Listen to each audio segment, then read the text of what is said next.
What we're going to be talking about today is persona and soul, what these two concepts are as they're used in Jung's framework. And we're also going to look at how we can use them today in terms of better understanding ourselves, better understanding others, and then perhaps most relevantly for us who are here today, how to use these ideas in service of our own individuation, right? Or our own self-growth, self-realization, as we talk about it in a Jungian framework. So first, I'll quickly introduce myself. I don't always do this, but I'm going to do it today. My name's Aiden. I'm a huge advocate of what we call today Jungian psychology. It's changed my life. This is for those who are new to the group or maybe have seen me host but don't know as much about me. The Jungian psychology field has definitely changed my life. And I'm having trouble with the Jen, can you mute? Maybe I can do the muting also from my end. Thank you. It has changed my life, and I continue to be amazed by its ability to facilitate powerful insights in my own learning and in my own journey. And my previous career was as a successful professional musician. So I used to work as a bassist for major label artists and have written a lot of songs, some of which featured on film and TV. And I've also worked on several Broadway shows, including Hamilton.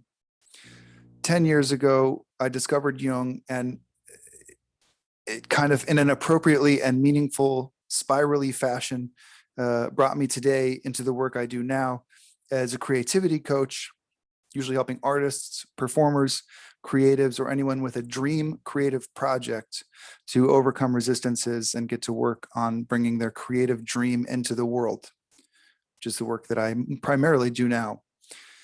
I'm also writing a book on important distinctions that can change our lives.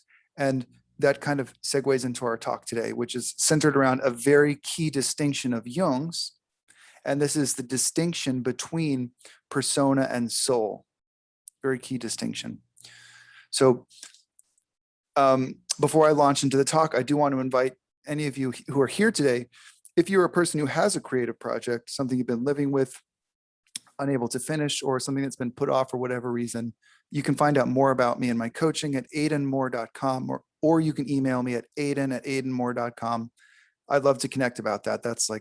That's one of my favorite things to talk about. And I'd be happy to meet and see how I can support your project if that feels good. So please feel invited to reach out in that regard. And then I'm going to move on to the topic today. So today we're talking about persona versus soul. And in Jung's book on psychological types, he discusses these ideas, persona versus soul.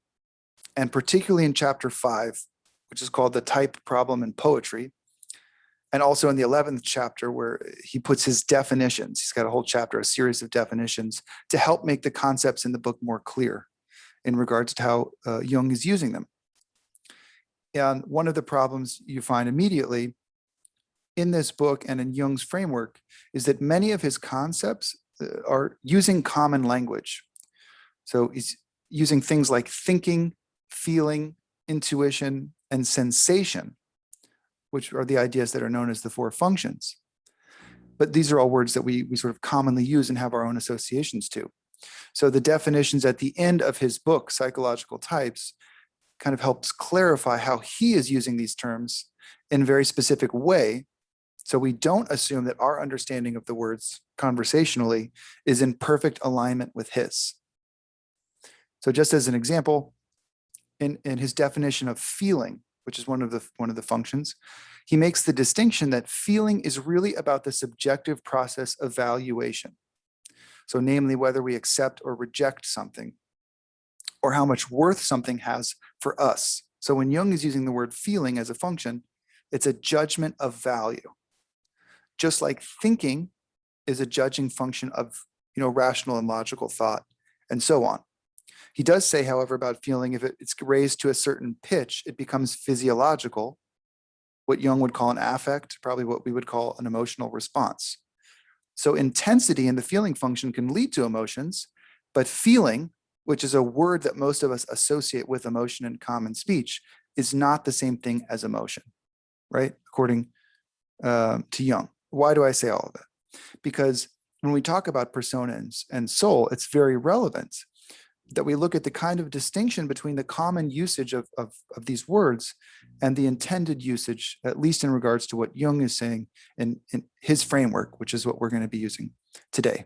Okay, so it's that kind of specificity of nuance that Jung uses to make sense of these everyday terms that he's landed on in terms of some of his concepts in his psychological framework.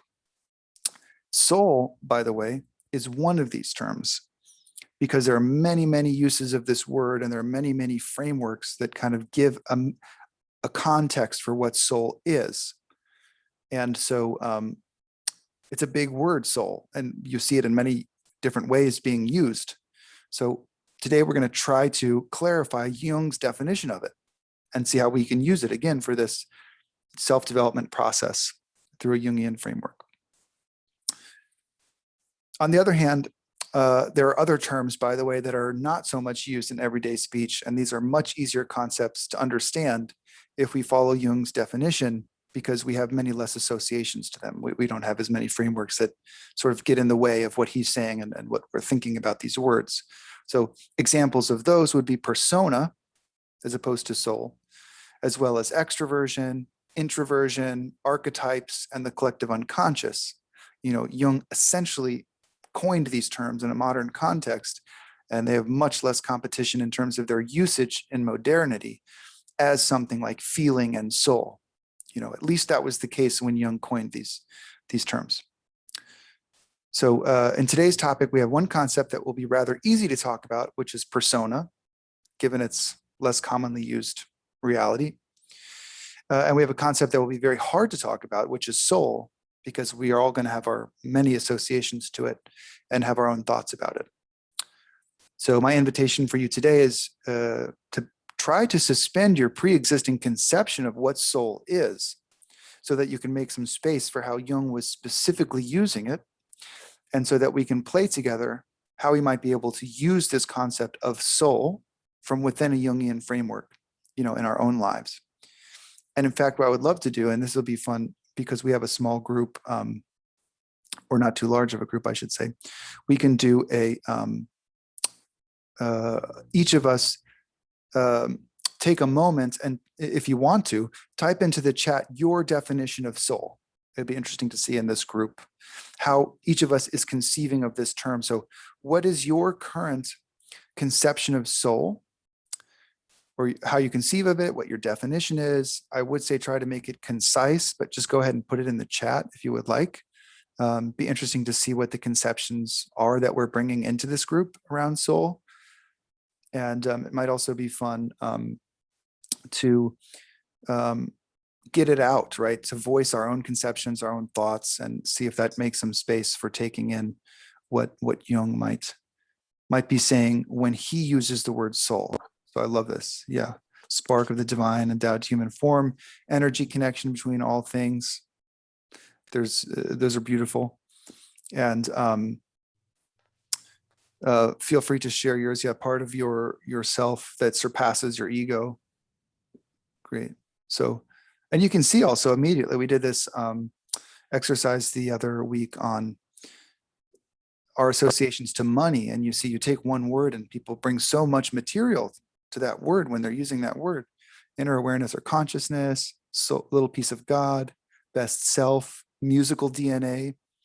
So lots of very provocative definitions here. And so I would invite you to do is sit with your own version of it, with the versions that we're seeing here in the chat, and see if we can make some space for Jung's approach to soul here. And I'm going to keep going. So in this conversation, we're going to look at Jung's use of soul in his framework, but where I'd like to start is probably somewhere kind of unexpected.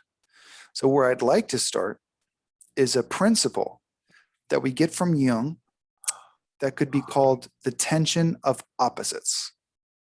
This forms the backdrop of almost all of Jung's thinking. And I am hearing a little bit of noise, just as a heads up, just so you know. If you can mute yourself, I would appreciate it. So what is the tension of opposites and how does it apply?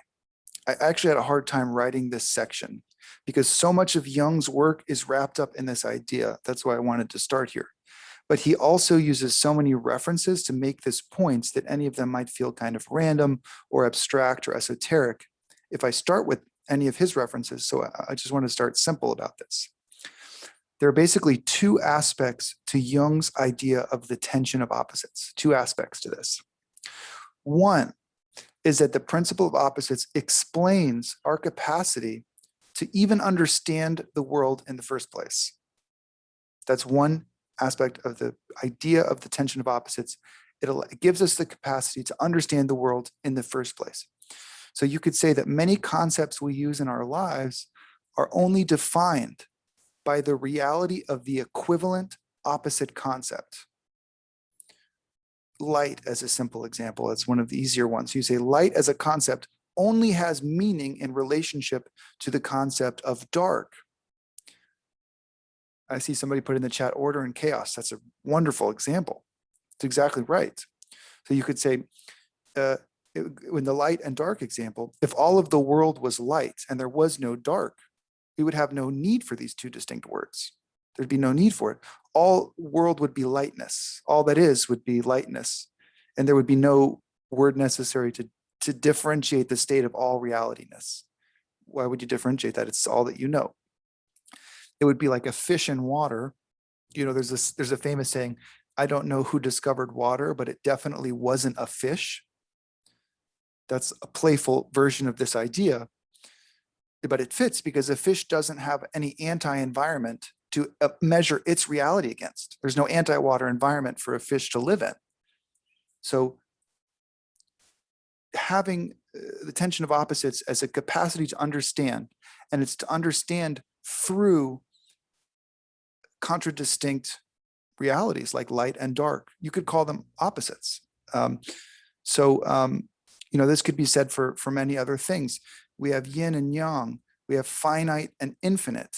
We have man and woman, joy and sorrow, wisdom and bitterness, monism and plurality, and etc.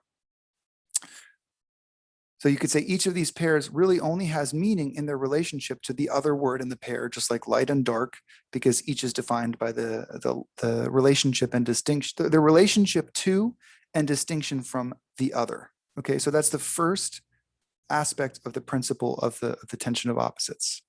We can understand things. And you might also call this part of the equation the capacity for differentiation via the opposites. Okay. The other aspect is the energetic aspect, and this is wildly important in all of Jung's work, the energetic aspect of the tension of the opposites. He actually uses the law of conservation of energy to talk about this, right, which he borrows from physics in the collected work 6. And this basically says, essentially, energy can't be created or destroyed. It can only be converted from one form to the other. So in this way, Jung is using an idea from physics to talk about the psyche, to talk about psychology, which, remember, encompasses both what we are conscious of and what we are unconscious of at any given moment. So here, energetically, we have this division, like the fish analogy, between one's environment and one's anti-environment. But psychologically, we talk about this division as consciousness versus unconsciousness. And there's an energy corollary there that's very important, that when our attention is, when our attention is sort of engaged through our consciousness, which you might talk about in sort of directive thinking, it's being usurped from the unconscious to be focused on something that we're consciously engaged with in front of us, thinking about. And when our mind settles, for example, when we go into daydreaming mode or mind wandering mode, and the unconscious is sort of activated, the energy goes into the unconscious. The unconscious is at the helm of the ship, so to speak, in terms of the material of fantasy and daydreaming that comes up. So energetically, this is a very important division in the idea of the tension of the opposites, is that the currency of mind, and you could say energy-wise, is pinging back and forth between conscious attention and unconscious activation. But the energy never disappears. That's where it correlates with this physics law of the law of conservation. The energy doesn't disappear. It's just either being absorbed in conscious activity or unconscious activity. Mainly, I'll further this point quickly. Like if we're sleeping, for example, our conscious way of being, our conscious mind that follows waking logic and rational thought goes to sleep also.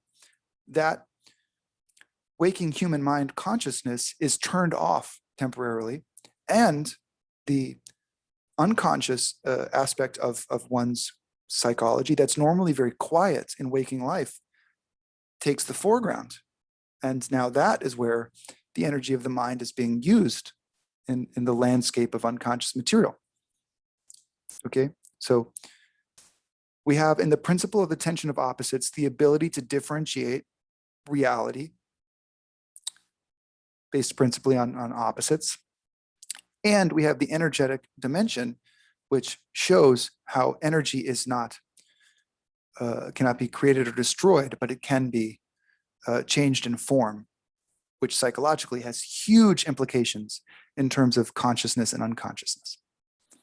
Okay, so this distinction between what's happening in our lives consciously and the dimension of unconscious is where we can really use this energetic idea of the tension of opposites for personal development, okay? It's exactly through this part of the framework that we can say dreams are important because they express something that's energetically outside of my current conscious framework. It also is through this framework that we can use things like active imagination and active fantasy as opportunities to get to know aspects of our own psychology, which are outside of the energetic purview of our own consciousness. And it's the tension of opposites energetically that allows us to see how there's something alive in ourselves that is distinct from our conscious orientation. Yet that is something that is ours to take responsibility for. So we could say we are the stewards of this dimension of ourselves, what could be described as the unconscious part of our personality. We're the stewards of this dimension of ourselves. And part of becoming more conscious is acknowledging this fact. Okay, that was a lot, but I think it's in the backdrop of all that we're saying, and it leads very well into persona and soul. So are there any quick questions, maybe burning clarification questions? I'd be happy to take a couple of quick questions before moving on if anybody is moved to. Okay. I'm gonna keep going then. Well, wait a minute. I want to ask a question. Okay. Does that mean one has to be at the borderline to make use of this understanding? Because it seems to me consciousness can make the unconscious appear in certain forms, but I'm not sure if the unconscious could make the conscious appear. You could say, oh, in a dream, but it's like it only dreams that it's in a way conscious and not that itself is unconscious. So how does that work when you're on one side versus the other side? And it seems to me in the conscious side, at least you have the ability to understand the unconscious, but I'm not sure if the unconscious has the ability to understand the conscious. Well, that's a very deep question that you're touching on, because basically what you're saying, is there a subject in the unconscious? We know there's a subject in consciousness. There's an Aiden. When I'm awake, Aiden is awake. Okay, so I can make choices to do Aiden things and live in the world as Aiden. When I'm sleeping, when Aiden goes to sleep, you could say, is there a subject? Is there another non-me center or subject in my personality distinct from my conscious ego? This is going to take us to a different place. What I can say very, very peripherally is that Jung would argue, yes, there is a second center, and he would call that the self. And whatever the ego can perceive, whatever the self can perceive and will and know is quite subject to speculation, because all we can know about that is from our ego point of view. It's speculation. But Jung would say there is a second center, and he would call that the self. That's a huge invisible organizing influencer of all of our lives, conscious and unconscious. Okay, that's a great question. Actually, it goes really deep, really fast. So, okay, so let's look at persona and soul. So, persona and soul, they're two energetic opposites. That's why I kind of started with the principle of the tension of the opposites idea. So the best way to understand them is sort of via their relationship and their distinction from one another. And the first thing to know about persona and soul, as concepts in the Jungian framework, is that they are both functions of relationship. So according to Jung, both persona and soul are functions of relationship. I'm quoting him directly with that. But one is a inner-facing function of relationship, okay? And one is an outer-facing function of relationship.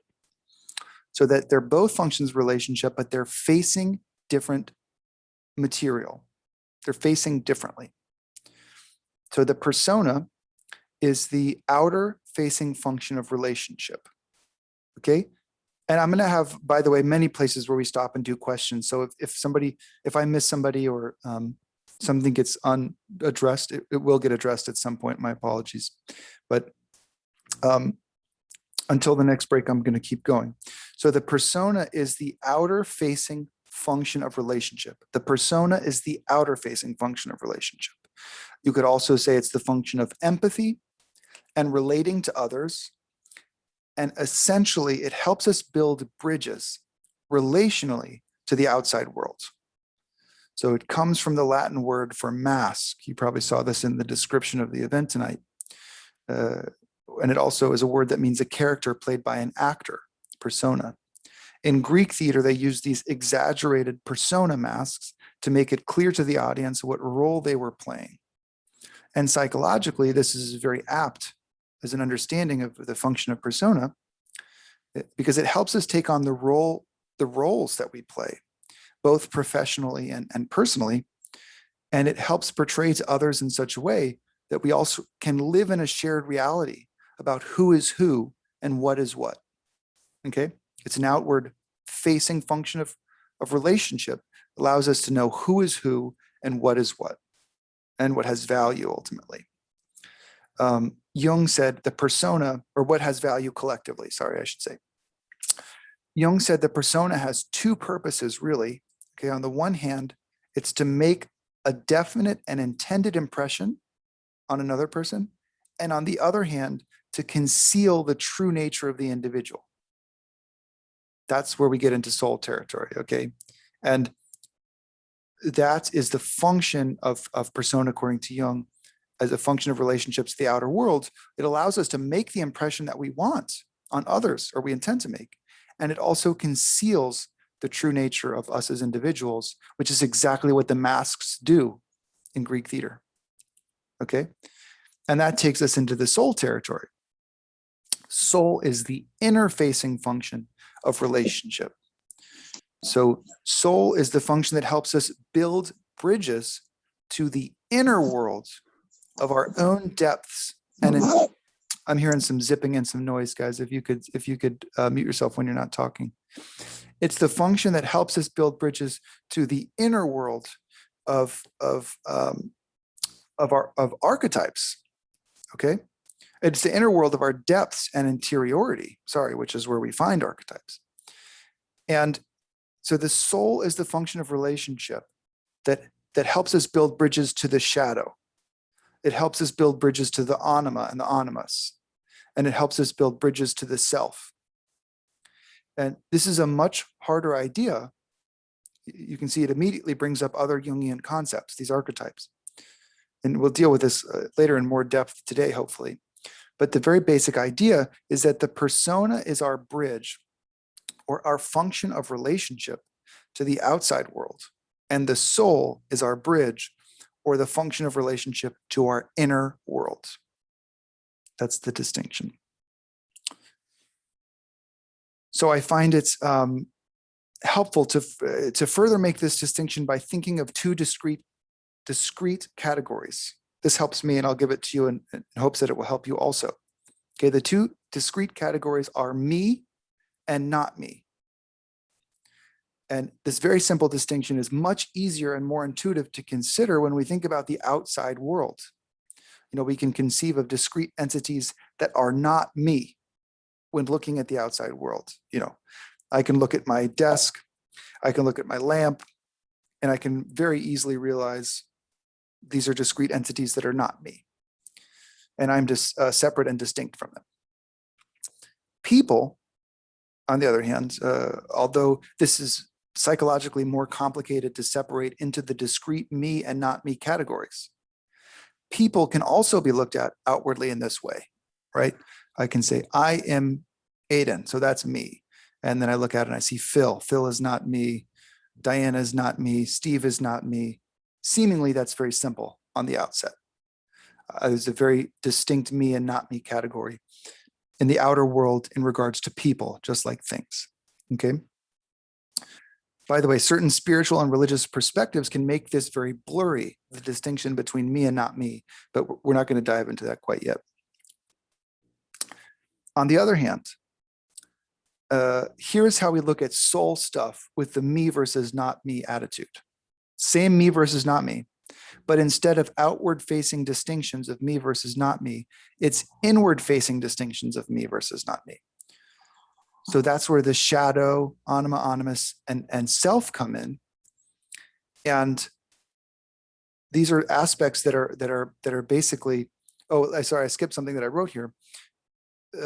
So the me, instead of being Aiden as distinct from the outside world, becomes Aiden's ego. That's the me when I'm using the soul function. Aiden's ego is the me as distinct from my inside world. So the me is my ego psychologically, and the not me are the contents inside of my own psychology, but which I experience as not me. That's where the shadow and anima and animus and self come in, which are concepts that help us navigate within a Jungian framework how to encounter deeper layers of the psyche, right? So this is very, very important. The soul is the function of relationship that helps us build bridges and relate to these aspects of our own psyche. Just like persona helps us build bridges and relate to other people in the external world, the soul helps us build bridges and relate to our own contents of our own psychology. I like to think of it visually almost like this. If you have a division here, if I'm facing out, this is where I can look at, okay, the me versus not me. Aiden versus my hat here, my piano here. It's very obvious. And if there's a person in front of me like Flora, I can say Flora's the not me and I'm the me, okay? And when I get into the soul, it's as if I'm going inside. I'm no longer about the outside world. It's what's happening inside of of my own psychology that's not me. And this is where you get in these other sort of concepts that we build bridges to via the relational function of the soul. Okay, so I'm going to put this into something practical here. I mentioned earlier how soul and persona are one of these pairs where each concept is defined by the other, and they have an energetic relationship to the other. So in this way, soul and persona are very related energetically to the functions of the personality that are discussed at great lengths in the same book as the idea of soul and persona, the thinking, feeling, intuition, and sensation. It's the same book, Psychological Types, that talks about persona and soul, that talks about the functions. So like I was showing you physically, the persona versus soul, how they play out in our relationships in terms of the me versus not me. It's the same with the functions. Each function is a pair that has an opposite energetic trend. I'll use intuition and sensation, for example. This is all related to persona and soul, but I'm using a little bit of an analogy here. So intuition and sensation are opposites, just like light and dark, just like persona and soul. They're tension of opposite concepts: intuition and sensation. So if I lean into my intuition, and this is my habitual conscious orientation, that I use the energy at my conscious disposal, which in Jungian terms, we talk about this as directed thinking. The energy at my conscious disposal, if I use that through the function of intuition, then I would be using my consciousness to facilitate intuitive perspectives on things. So this is like looking at what my hunches are. I would see patterns a lot, would listen to possibilities about the future. And let's say I thought about this as an example. If I take on a new team project as the project leader, here's a way of making this distinction. If I have a habitual conscious tendency to use the intuition function, then I may apply all of the above to my new team. What are my hunches about the team and what they can do and the people in it? What kind of patterns do I see emerging in that team? What kind of possibilities can I imagine creating with that team in the future? That's me leaning into my intuition. Conscious. Now, this approach is all in contradiction to how I would approach the exact same team as somebody with a habitual conscious orientation to using the sensation function. A sensation-oriented project leader would look more at the experience in the past with previous teams and focus on the details and the practicalities of the assignment. So if I led the team mostly with intuition, it would be primarily through inspiration. If I lead them with sensation, it's more by experience. Intuition will be more about what's possible. Sensation will be more about what's worked in the past. Intuition will be more about hunches, and then the sensation type will be more about details. They're literally totally different orientations that function in opposition, you could say, as functional opposites. And so as much as one leans into one function, they're leaning away from the other one. That's very important. So the more I consciously lean into the intuition function, the more I'm leaning away from the sensation function, and vice versa. So we have in this example both so I'm going to use this as a quick tying in of the tension of opposites. We have in this example both the tension of opposites that makes differentiation possible. In this case, intuition and sensation. And we get into the energetic dimension of that distinction in practice, which is to say, with the hand example, as I get further this way, I get further away from this way. And my energy goes over here, which means I have less energy over here consciously. And you could say, as I'm leaning further and further away from my conscious capacity to utilize the sensation function at will, I may be able to use the intuition function at will, but it's coming at the expense of being able to use the sensation function at will. And that's where the inferior function comes in. This is going to tie in with the persona and soul because they have the same energetic relationship. And every person has a tendency towards one or the other, just like we have tendencies towards the different functions. So in terms of the inferior function, and this is what gets left behind in terms of a lot of typology thinking or Myers-Briggs, I'm going to cover some of that, but we get so habitually oriented towards a certain function that its opposite gets left behind, so to speak. And this, on the one hand, this is problematic in terms of if I get into any point where I want to use the sensation function of detail-orientedness, presence-orientedness, experience-orientedness, and I've gone way too hyper-developed in my intuition, it's like functionally going back to kindergarten, so to speak. I'd be regressing, it'd be way back to be able to use sensation. It's underdeveloped. So on the one hand, it's very problematic because it's going to be operating at a much lower level than my intuition, functionally. But there's a very interesting positive aspect to all of this, which is what the Jungian framework teaches us. And according to this framework, the inferior functions are the ones through which we have the best opportunity to come to know the unconscious aspects of our own psychology. So you could say that the soul function of personality, the interfacing relational function, is most alive and well in our inferior functions. Right. So it's in this way, our inferior functions become like the gateway to our own unconscious material. They are less developed consciously, which means they're more close to our unconscious material.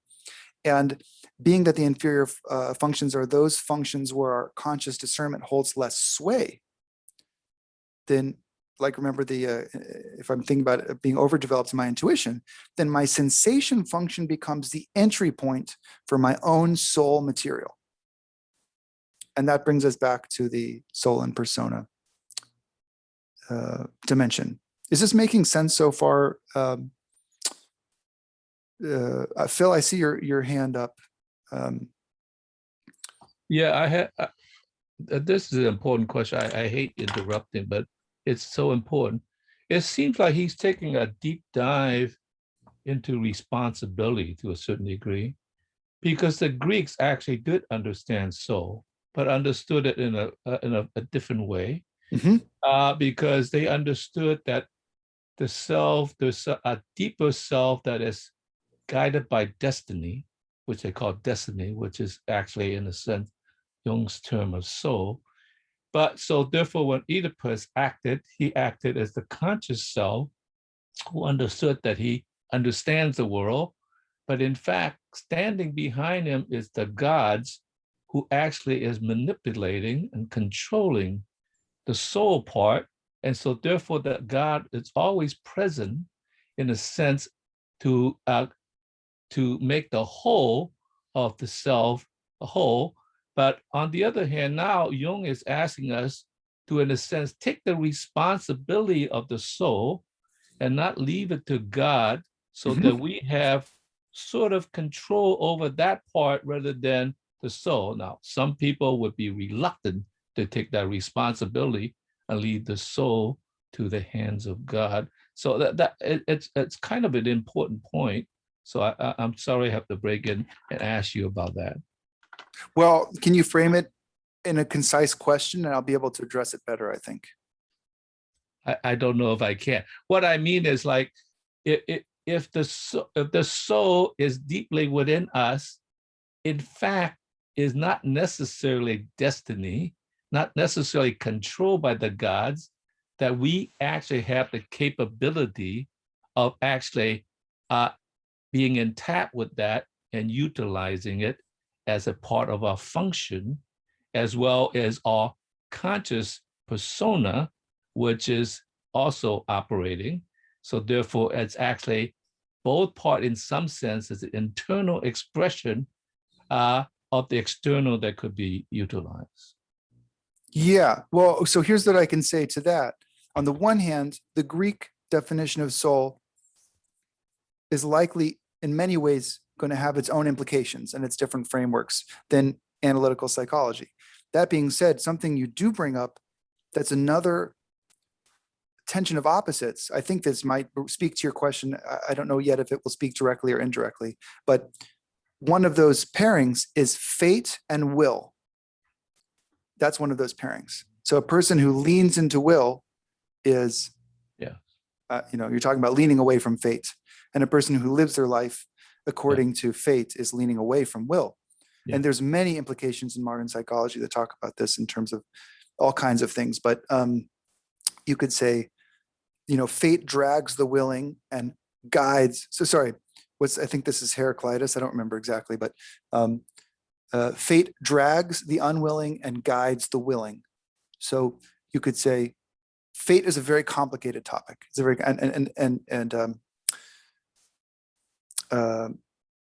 I don't want to go too far into that right now, because the soul, as we're talking about it today from this framework, is really more about the function of relationship to our internal psychology. But that's another, all of your comments are touching on very, we could spend a whole other 2 hours on both of your, both the things you've brought up so far. Tim. Hi, Aiden. I have a question. So I understand where you're talking about the ego, the self, and understanding what's me, what's not me. How does our desire to fit into groups and find like-minded individuals play into that? Because we're not quite as binary as you're laying out, right? We all want to be our own person. we separate at around 2 years old. We start to develop a sense of self. Then you spend all your formative years trying to be independent, but yet finding the group that you belong to. So That's a great point. Yeah, that's a great point. And we're going to touch on that more later in the sense of the value of the persona function and relating to others, because that's really important. And I think that you'll see by the end of what I'm saying by the end, that it's not so much that that I'm conceiving of it, or that I imagine that Jung is conceiving of it as binary, as much as that we stand between these two orientations and somehow navigate our life between them. You know, so it makes it more shades of gray than exactly all this way and all that way. okay, and many people lose themselves in pursuing groups, right? So yeah. It's a great, exactly. That's a great point. I'm gonna Jyoti, I'm gonna go Madeline, Stefan, then I'll put Jyoti, and then I'm gonna get back to the material I prepared. So Madeline, do you have a question? Yes, I don't know if my mic is working properly. I can hear you. Okay, great. My question is this. I had read somewhere that the animus for women and anima for men is the internal interface, Mhm. the way that the persona is, or the way that the soul is, as you're describing it now. Mhm. And so then I got confused because you said that the soul is the inward facing interface for the shadow, the animus or anima, and the self. But I had read that the anima or animus is what fulfills that function. Mhm.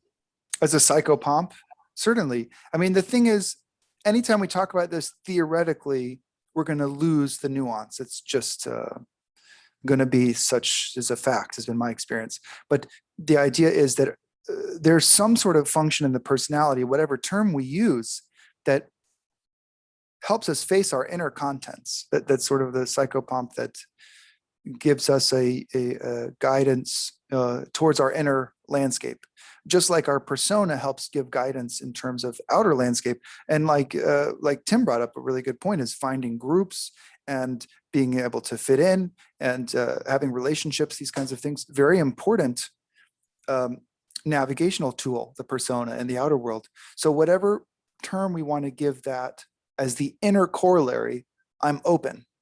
But in today's conversation, I'm quoting Jung when he says that they're both functions of relationship, soul and persona, and that persona is about the relationships to the outer world, and soul is about relationship to the contents of the inner world.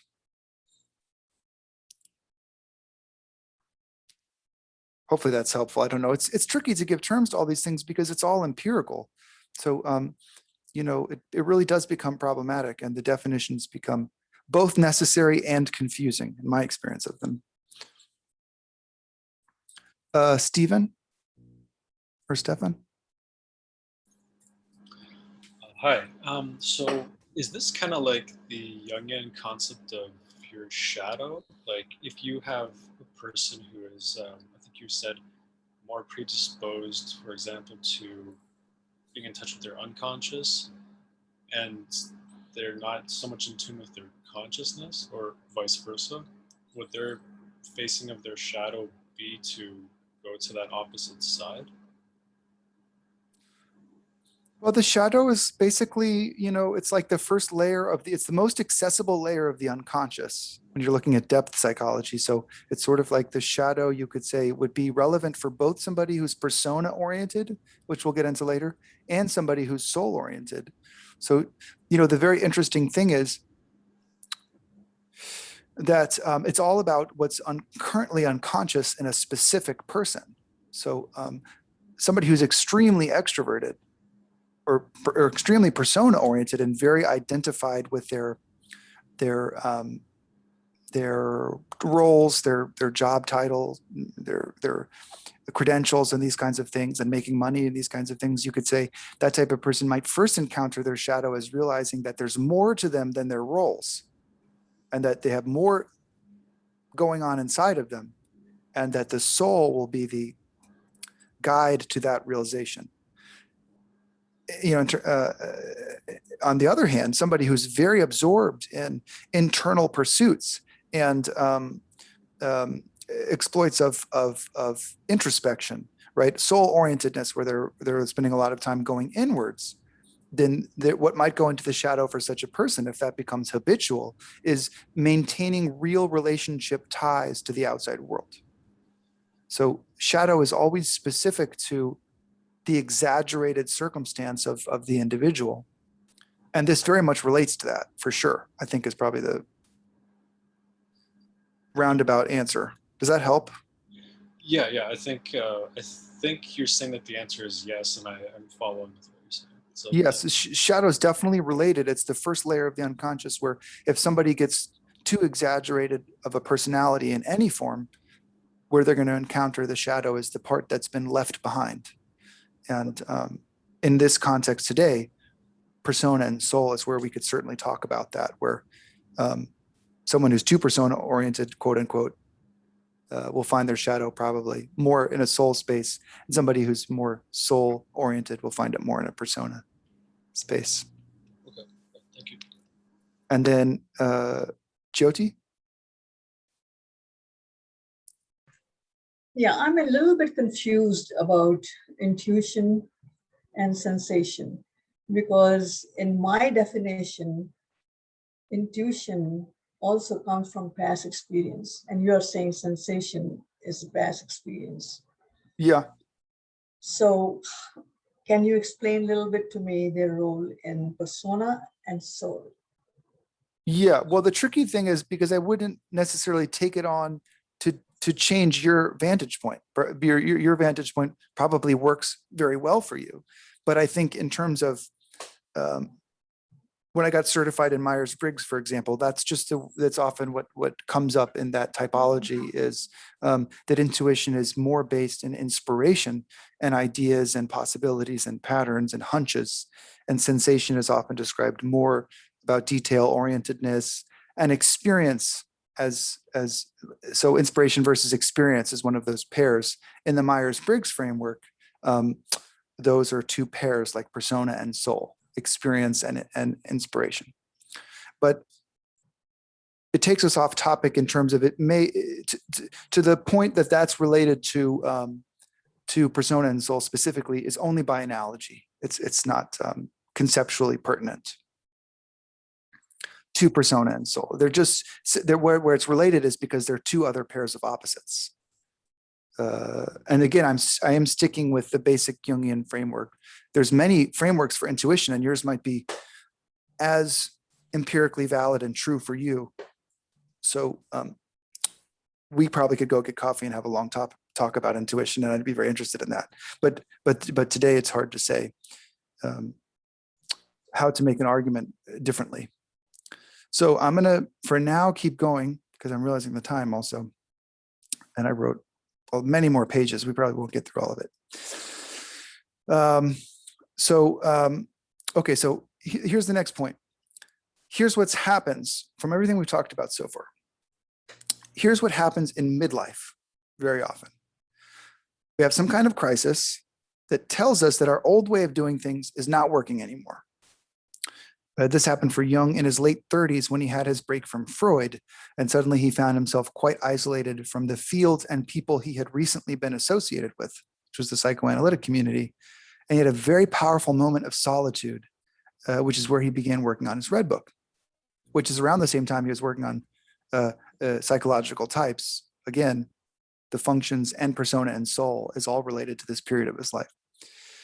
So it's from the Red Book that we start to understand the principle of the tension of opposites. And it's also where we start to see the rumblings of what became his future conceptions of persona and soul. Here's a very important phrase I'm going to say here.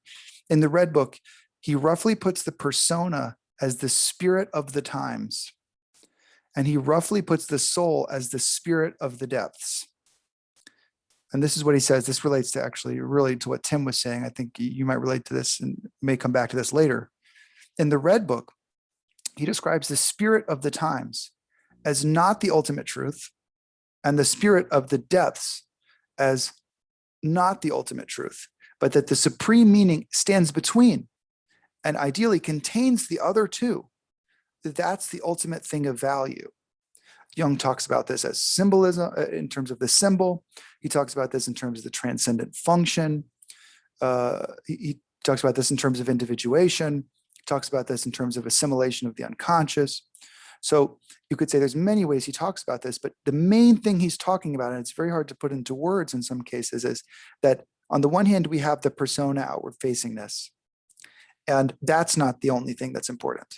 And on the other hand, we have the soul inward facingness, that is where we go inwards and find deep meaning in ourselves. And that's not the only thing of importance. The ultimate value is to find one's individual place in the world that stands between the two and holds the tension of the two. That in the Red Book is what Jung refers to as the supreme meaning. So how does that relate to persona and soul? Each of us has a tendency to lean into one or the other, persona and soul, just like the pairs of functions. And the idea is to be keenly aware of which tendency we have, because it gives us an ability to better locate ourselves psychologically in terms of self-understanding, and perhaps to locate others psychologically so we can better understand them. And most importantly, perhaps, to use this locational understanding as a tool for our own development, what our tendencies consciously have been. And what Stephen brought up in terms of where the shadow material might be hitting us from behind is very all kind of wonderful clues in terms of our own personal development. So I'm going to talk more specifically about persona and soul in a second, but I want to say what I mean by using this tool for development, okay? So because soul and persona are discussed in the same book that Jung talks about the types, it's important to note the original title for that book was Psychological Types and the Psychology of Individuation. That was the original title of that book. Psychological Types and the Psychology of Individuation, which you don't have that anymore. In English, it was simply printed as Psychological Types. But the original idea of the book was that it would include a subheading that let us know what we're talking about here is the psychology of individuation, of self-development or self-realization. And that's a very much overlooked fact when people get into discussions about cognitive functions, that it's really a depth psychology framework. So if that's the case, which it is, we have to look at what Jung means by individuation. And we've talked about this in the past, but well, actually, since we have talked about it in the past, does anybody want to take a stab at their definition of individuation? That could be fun. If you have a thought, what does Jung mean by individuation, and you want to share it, I'd be very curious to see it and go ahead and put it in the chat. It might be an interesting thing to engage with here is sort of how we're conceiving of this idea of individuation. And then we will look at some things specifically that Jung said about both individuation and how soul and persona are related to that. Madeline, is this a definition of individuation? It's a question about it. Okay, yeah, go for it. Yeah, the question is, I'm not even sure how to put it.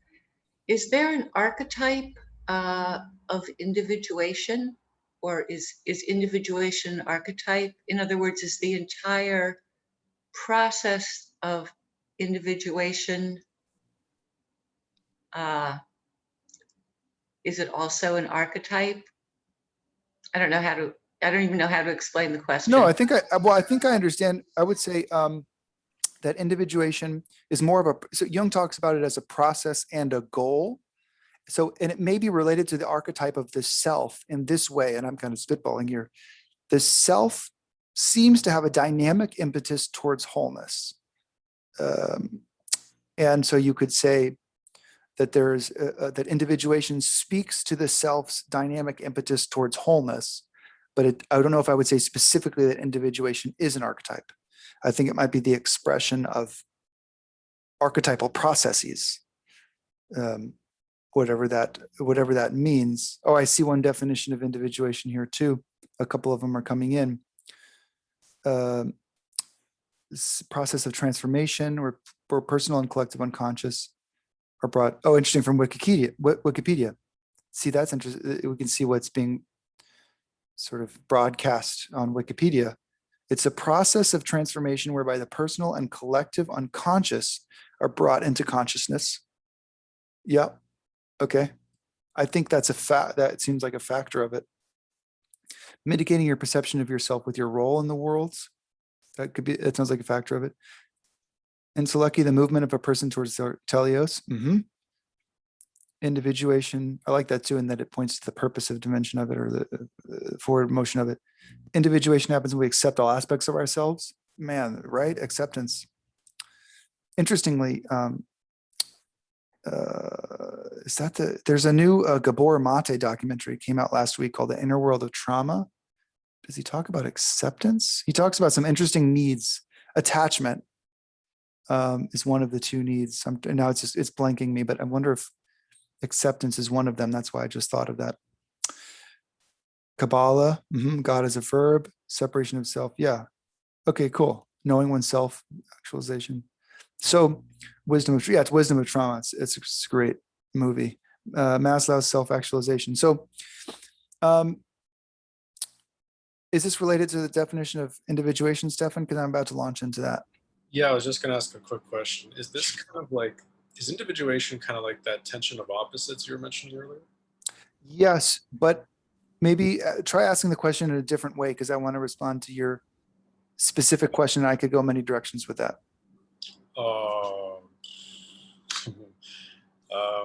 Well, that's kind of what I had. I mean, it's related to tension of the opposites. So you could say that essentially tension of the opposites is, again, I think the easiest springboard of that is when we just look at conscious versus unconsciousness. So we could say somebody who, that's a great starting point for this tension, where we kind of say, what's happening in my unconscious, right? I already know what I consciously think. That I already know, because I can tell you. So I can tell you right now, Aiden thinks this, Aiden feels this, Aiden knows this. That's in my conscious jurisdiction. So you would say that that's always going to be supplemented by compensation and by complementary energy in my unconscious. My conscious orientation will always be, supplemented by my unconscious reality, which may be quite at odds with my conscious. Some part of me may have quite a different perspective than what I consciously think. It's quite weird to think this way, but really we are psychologically divided houses. I've not met somebody who's escaped that description. We seem to all have a conscious orientation and unconscious, what Jung would call complexes. Stephen, this makes it a little easier. We all have complexes that work autonomously in our personality outside of conscious willpower. So you could say being aware of that going on inside of one's self is a very important step towards individuation. And sort of basically just like we talked about at the beginning, the acknowledgement of a not me inside of myself. That's a world-changing premise. It can be a transformative entry point into a person's life to engage with that line of thought. So in that sense, it is related to individuation. And now I'm going to go into Jung's talking about this, because it's going to bring some clarity now that we have, and I'm going to keep stopping as we go. So we'll keep going into this, the conversational part of it. So here's Jung's definition of it. So Jung's definition of it happens in the definitions section of this book we've been talking about, Psychological Types. And he says, in general, it is the process by which individual beings are formed and differentiated. In particular, it is the development of the psychological individual as being distinct from the general collective psychology. So he's saying here that being an individual is the process of being distinct from collective psychology. this is going to get really, I think it gets so exciting and amazing so quickly. So being an individual is a process of being distinct from collective psychology. And there's another clue about his idea of individuation in Collected Work 7, his article on the function of the unconscious, where he says the aim of stick with this terminology because I know it's weird, but we'll unpack it. The aim of individuation is nothing less than to divest the self of the false wrappings of the persona on the one hand, and of the suggestive power of the primordial images on the other. I'm going to read it again. The aim of individuation is nothing less than to divest the self of the false wrappings of the persona on the one hand, and of the suggestive power of primordial images on the other. Okay, that's a mouthful, and it sounds like, could be sounding like gobbledygook. So for our sake, we're going to replace the phrase power of primordial images with understanding. He's talking about the inner contents here we discussed earlier: shadow, anima, animus, self. He's talking about those inner contents that we're able to relate to through the inward facing function of relationship that he's talking about as soul. So this gives us a very clear idea of individuation in a Jungian framework. It's the process and goal of our own self-realization as individual and distinct from the collective, and it necessitates understanding our own distinction from collective psychology. Okay, and at the same time, these quotes let us know that part of the separation is from over-identification from our persona, the false wrappings of the persona. This is the function that bridges our relationships to the outer world and gives us our roles and our ways of being in the world. So part of being an individual is separating oneself from identifying entirely with that function. And part of the separation is from over-identification with our own inner contents, with our own inner world, which is the material that our soul helps us see and build relationships to in our inner world. So the goal, this definitely goes back to what Tim was talking about earlier, is to stand between these two. Here's my premise. They're both collective. They're both collective. The world of persona and the world of soul and the contents of the inner world, which Jung would talk about as the collective unconscious, they're both collective. So our goal is to stand between the collective spheres of persona and the stuff on the other side of the soul, and discover between these two collective spheres who the heck we are. That's Jung in a nutshell. We say, who are we when we stand between these two hugely influential factors in our development? Hugely influential.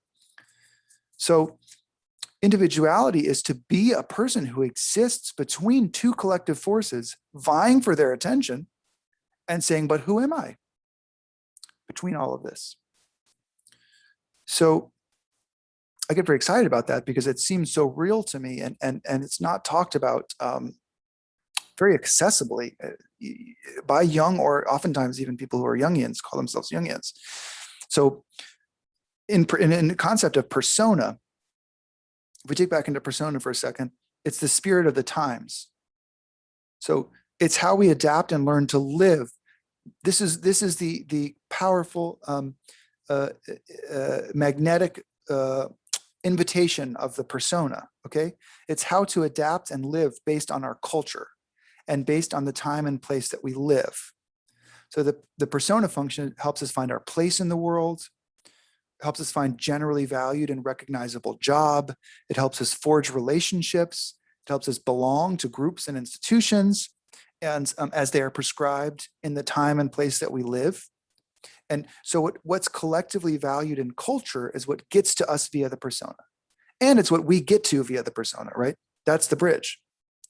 So it has a lot of value, but the danger of the collectivity, right? When we talk about being an individual, if we want to be an individual, the danger of the persona is that one can lose who they really are to fit in, right? To the prescribed expectations and valuations of their culture, the spirit of the times. So I want to hold these together because I don't want to say that I'm making a negative. I'm not saying persona good, persona bad. I'm holding those together. The positive is the possibility of finding one's place out in the world with others. And the negative is the possibility of losing one's self and authenticity by being so identified with their roles and the roles that they take on that a person loses themselves. Remember the masks from the beginning? I think I'm my mask. I forget there's there's something behind the mask, and that's also me. And so, by the way, you see an example of this in couples that have children and then refer to their partner as dad or mom, because their role of mother and father has become so dominant that their identity, it could be a pet name, but you could also say, for psychological sakes, they're identified with those roles even to each other. That's persona type identification, or a person who comes home and acts, is a manager works in a management position and comes home and then manages the children. That's a person who can't get away from their management persona. I worked with a client recently in terms of coaching, and I thought this is very interesting. She had to come up with a ritual when she got home so she wouldn't enter as a manager into her household. So she park her car in the garage, change her clothes, take a moment, and come in as mom, which interestingly is another role. So that's kind of ironic, but at least she's not coming in with her work persona. She can come in and be a different, she can be a mother. So there's persona. Now let's talk about soul for a second again. Soul is not the spirit of the times. It's not based on the time and place a person is born and the culture of that time and place, okay? Soul is independent of the time and place in which a person lives, but it also carries the collective internal dimension of what it means to be human. What I mean by that is it's the material that soul leads us to that Jung talks about as the collective unconscious, which a collectivity is in the name of it, collective unconscious. So the landscape of interiority is a very challenging topic to discuss, because I would say the vast majority of us generally have a much less conscious differentiation relationship to the inner landscape as we do to sort of the outer world, certainly in our culture and time and place. Our concerns tend to be more with outer lives, outer realities, and the landscape of interiority generally only gets listened to when it's causing problems in regards to our ability to function in our lives the way that we want to. And then we say, uh-oh, I have to listen to that. Something's inside of me and I've got to listen to it because it's not allowing me to do what I want. I'm going to stop in a second, Tim, just, I see your hand. And so Jorge, who leads a lot of wonderful meetup groups around Jung, he always quotes Jung in saying that, when we get familiar with the soul aspect of our psychology, it necessitates something like the psychological equivalent of getting hit in the head with a brick. We have to get hit in the head with a brick. And then that kind of event, metaphorically, wakes us up to the fact that there's a whole other inner world that requires tending and attention. And usually it doesn't just happen. It's like an event that wakes us up, so to speak. By the way, from another angle, people are also very privy to this inner landscape when it's operating very loudly on their psychological radio dial, so to speak. So when people are struggling with what might be called mental illness or addiction compulsion issues or creative urges that demand a lot of artistic attention from the personality, or even spiritual urges that demand a lot of attention from the personality, in all of these cases, it's the not me from within myself that is imposing quite a bit of itself on my experience of my life.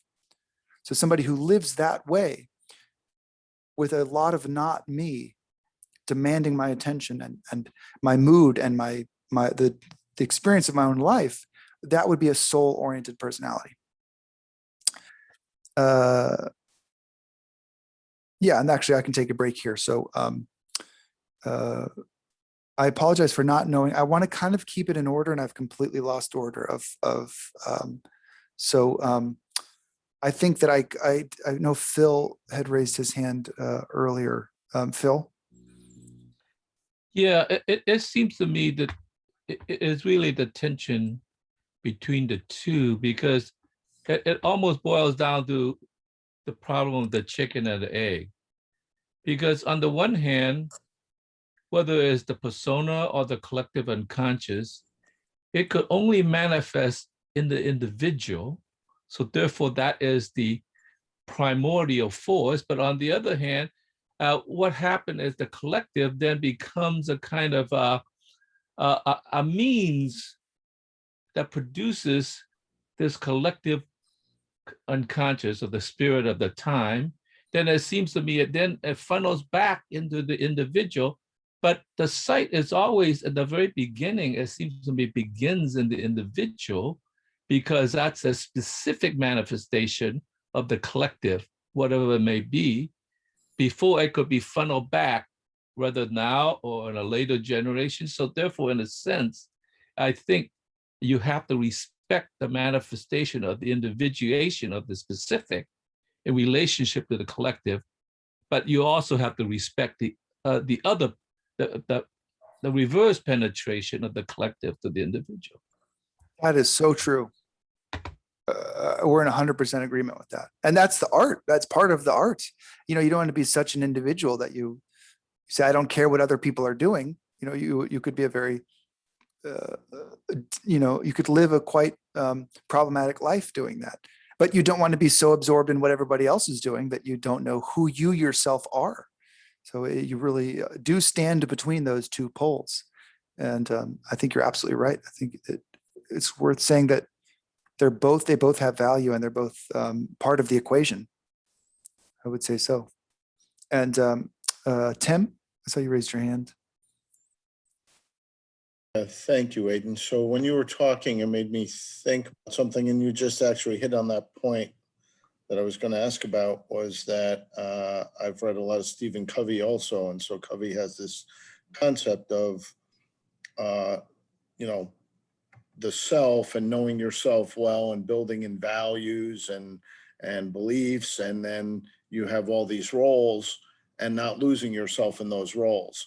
And so I wondered if when you're aligned properly that the personas, and you have multiple personas, mother, father, Right. Mm-hmm.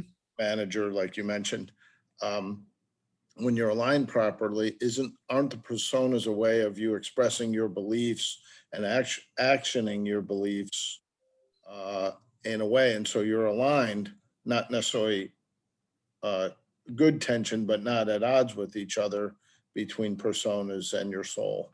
Yeah, I see that as a really important question.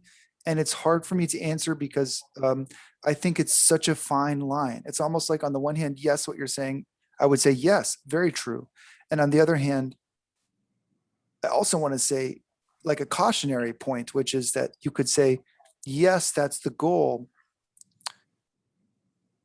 but it could disallow a very deep inner experience. It could disallow that, because we could say, well, I'm going to line up with my inner. So let me think of how to answer this effectively, because I think it's a very, very big question. I think from the Jungian framework, where a lot of our people who have these big inner experiences are often having an experience of solitude. So this is going to sound like a curveball, but just follow me here. So like when Jung went into his whole immense study of alchemy, which seemingly was such a random deviation from his previous work, and even he had people very close to him that couldn't follow him into that direction. I think why he did that is that in alchemy, there's no Bible for alchemy. There's no, this is the official text. So anybody who goes into alchemy is going to be inherently, to some degree, in a practice of solitude, because they often practiced, it was a lot of hours of being alone inside of their own laboratories. You could say you're entering into a period of solitude in which your own experience is dictating the way forward. Not, you don't have a prescribed text for that. You may have some, I forget what they're called. They're not called recipes, but you might get some ideas from other people and texts that give you some direction. But a lot of it is personal. And I would say that's very important to say, because the experience of solitude and following one's own path is always going to be against the grain of submitting to what other people tell you to do. So you would say, yes, hopefully you will. So I think the thing is, while respecting it's so many things at once, so it's hard to say, but it's like, while respecting the collective culture and while respecting one's own need to retire and be in solitude and be in inward seeking, to live that tension. And if you do go into the really soulful, solitary inward experience, to find a way to bring it out and still share it with others, not to just disappear from the world, so to speak. But it's a really great question. I don't know if I'm answering it very effectively. What I know is that this idea of the balance between the soul and the persona is as soon as you put it into too logical and too much of a formula, it can get lost. So it's hard to talk about. I think it's hard to talk about. That's a great question though. Hyman, did you want to ask a question, Hyman Friedman? Freedom. I like that. Freedom. That's a fun Freudian slip. Yeah, I'm actually gonna Jungian slip. get my question. It was answered, and thank you. I'm going to decline and just keep listening and enjoying. Thank you. Awesome. Flora? I was just thinking about how mutually beneficial these two are, and that the founding fathers really strike me as that good examples of like the soulful work that's needed to guard against the tyranny of the collective. So there's and writers like Emerson, that are kind of encouraging solitude, or Thoreau, just. And then there's the cautionary tale of the person who goes and sits in a shack for a long time, builds bombs. There's that end of the spectrum as well. Yeah, it's so true.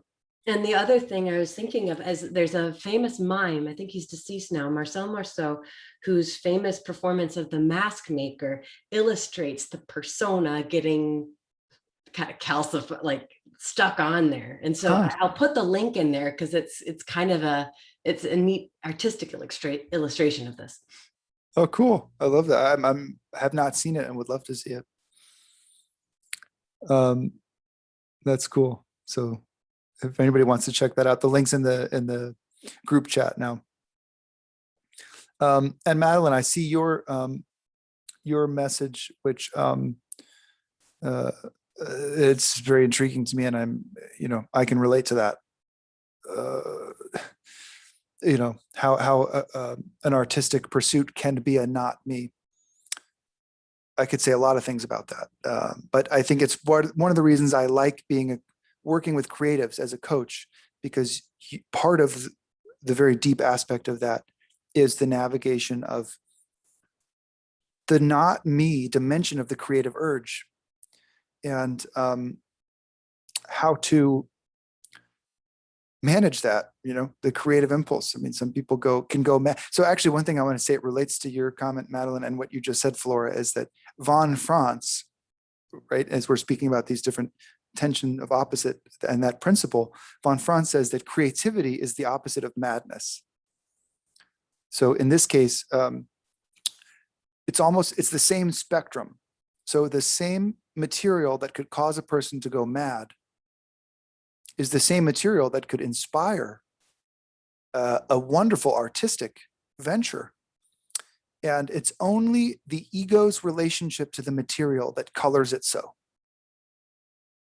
And that's fascinating to me as something to play with. And Madeline, I see your exclamation. Yes, I just wanted to respond to what you said. For those of you who don't know me, I'm an INTP, getting on in years and somewhat more integrated than I was when I was young. I'm finding that my outer two letters, the reverse of them has been activated a lot more. I have health problems, so I've had to be more of an ENTJ for my own life. Hmm. And it's working out very well for the creative project because I am much better at organizing my time and my efforts to support that and to give myself the time, the uninterrupted blocks of time to go into my happy little INTP world. Hmm. It's wonderful. Sometimes life, it seems that sometimes life precipitates our growth, even in very challenging ways. You know, the Jung quote of "There's no coming to consciousness without pain." You know, in some cases, that can precipitate a growth of sorts. Certainly in typology. Not that you'd wish anything for that sake, you know, but it's interesting to hear that you're kind of moving into different functions. You have to keep us posted, by the way, Madeline, you know, with any of your projects, if they're shareable in a group setting, it'd be fun to stay posted. Oh, okay, thanks. Yeah, I might, maybe I'll email you through your website. Okay, I would love that. Hmm. Okay, thanks. Yeah. Mushki, I'll do, let's, Mushki, and then I'll see how much more I can get through of what I have. Hi, I put a question in the chat and some people seem interested about cognitive dissonance and how it Oh, relates. Yeah. Will you just restate it? I may have missed it. I didn't articulate a full question. I just want to know like how cognitive dissonance ties into like tension of opposites or Jung has to say about it, stuff like that. Well, cognitive dissonance just being, you know, the distortion of thinking about a reality situation. Well, more like the depression that could potentially occur when that gets intense enough. And yeah. Well, you know, if I'm being totally transparent, I'd have to investigate that more before giving a answer that I felt was very effective. But that sounds like if people are responding, then that's probably an interesting, or at least a resonant conversational topic for this group. So I'll sit with that. Do you have any immediate thoughts? I mean, how cognitive dissonance might relate to what we're talking about today?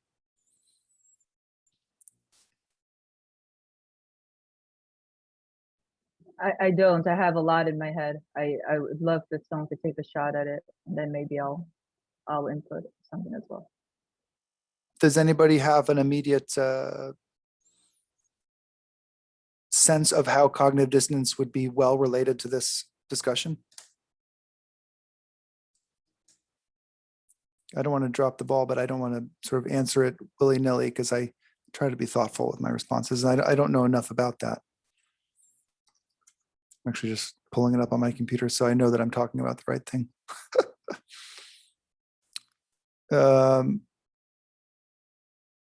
Yeah, goes against one or more of them. Yeah, I'm going to have to dig into this to give a helpful answer to that. So maybe from my end, that's to be continued. Thank you so much. Yeah, because I know it can really affect someone to the point of like deep depression if it gets extreme enough. Here's what I know about Jung's framework that's not related specifically to cognitive dissonance, which I don't have enough training in to comment on. But Jung was ahead of his time in this concept of what he said sub-personalities.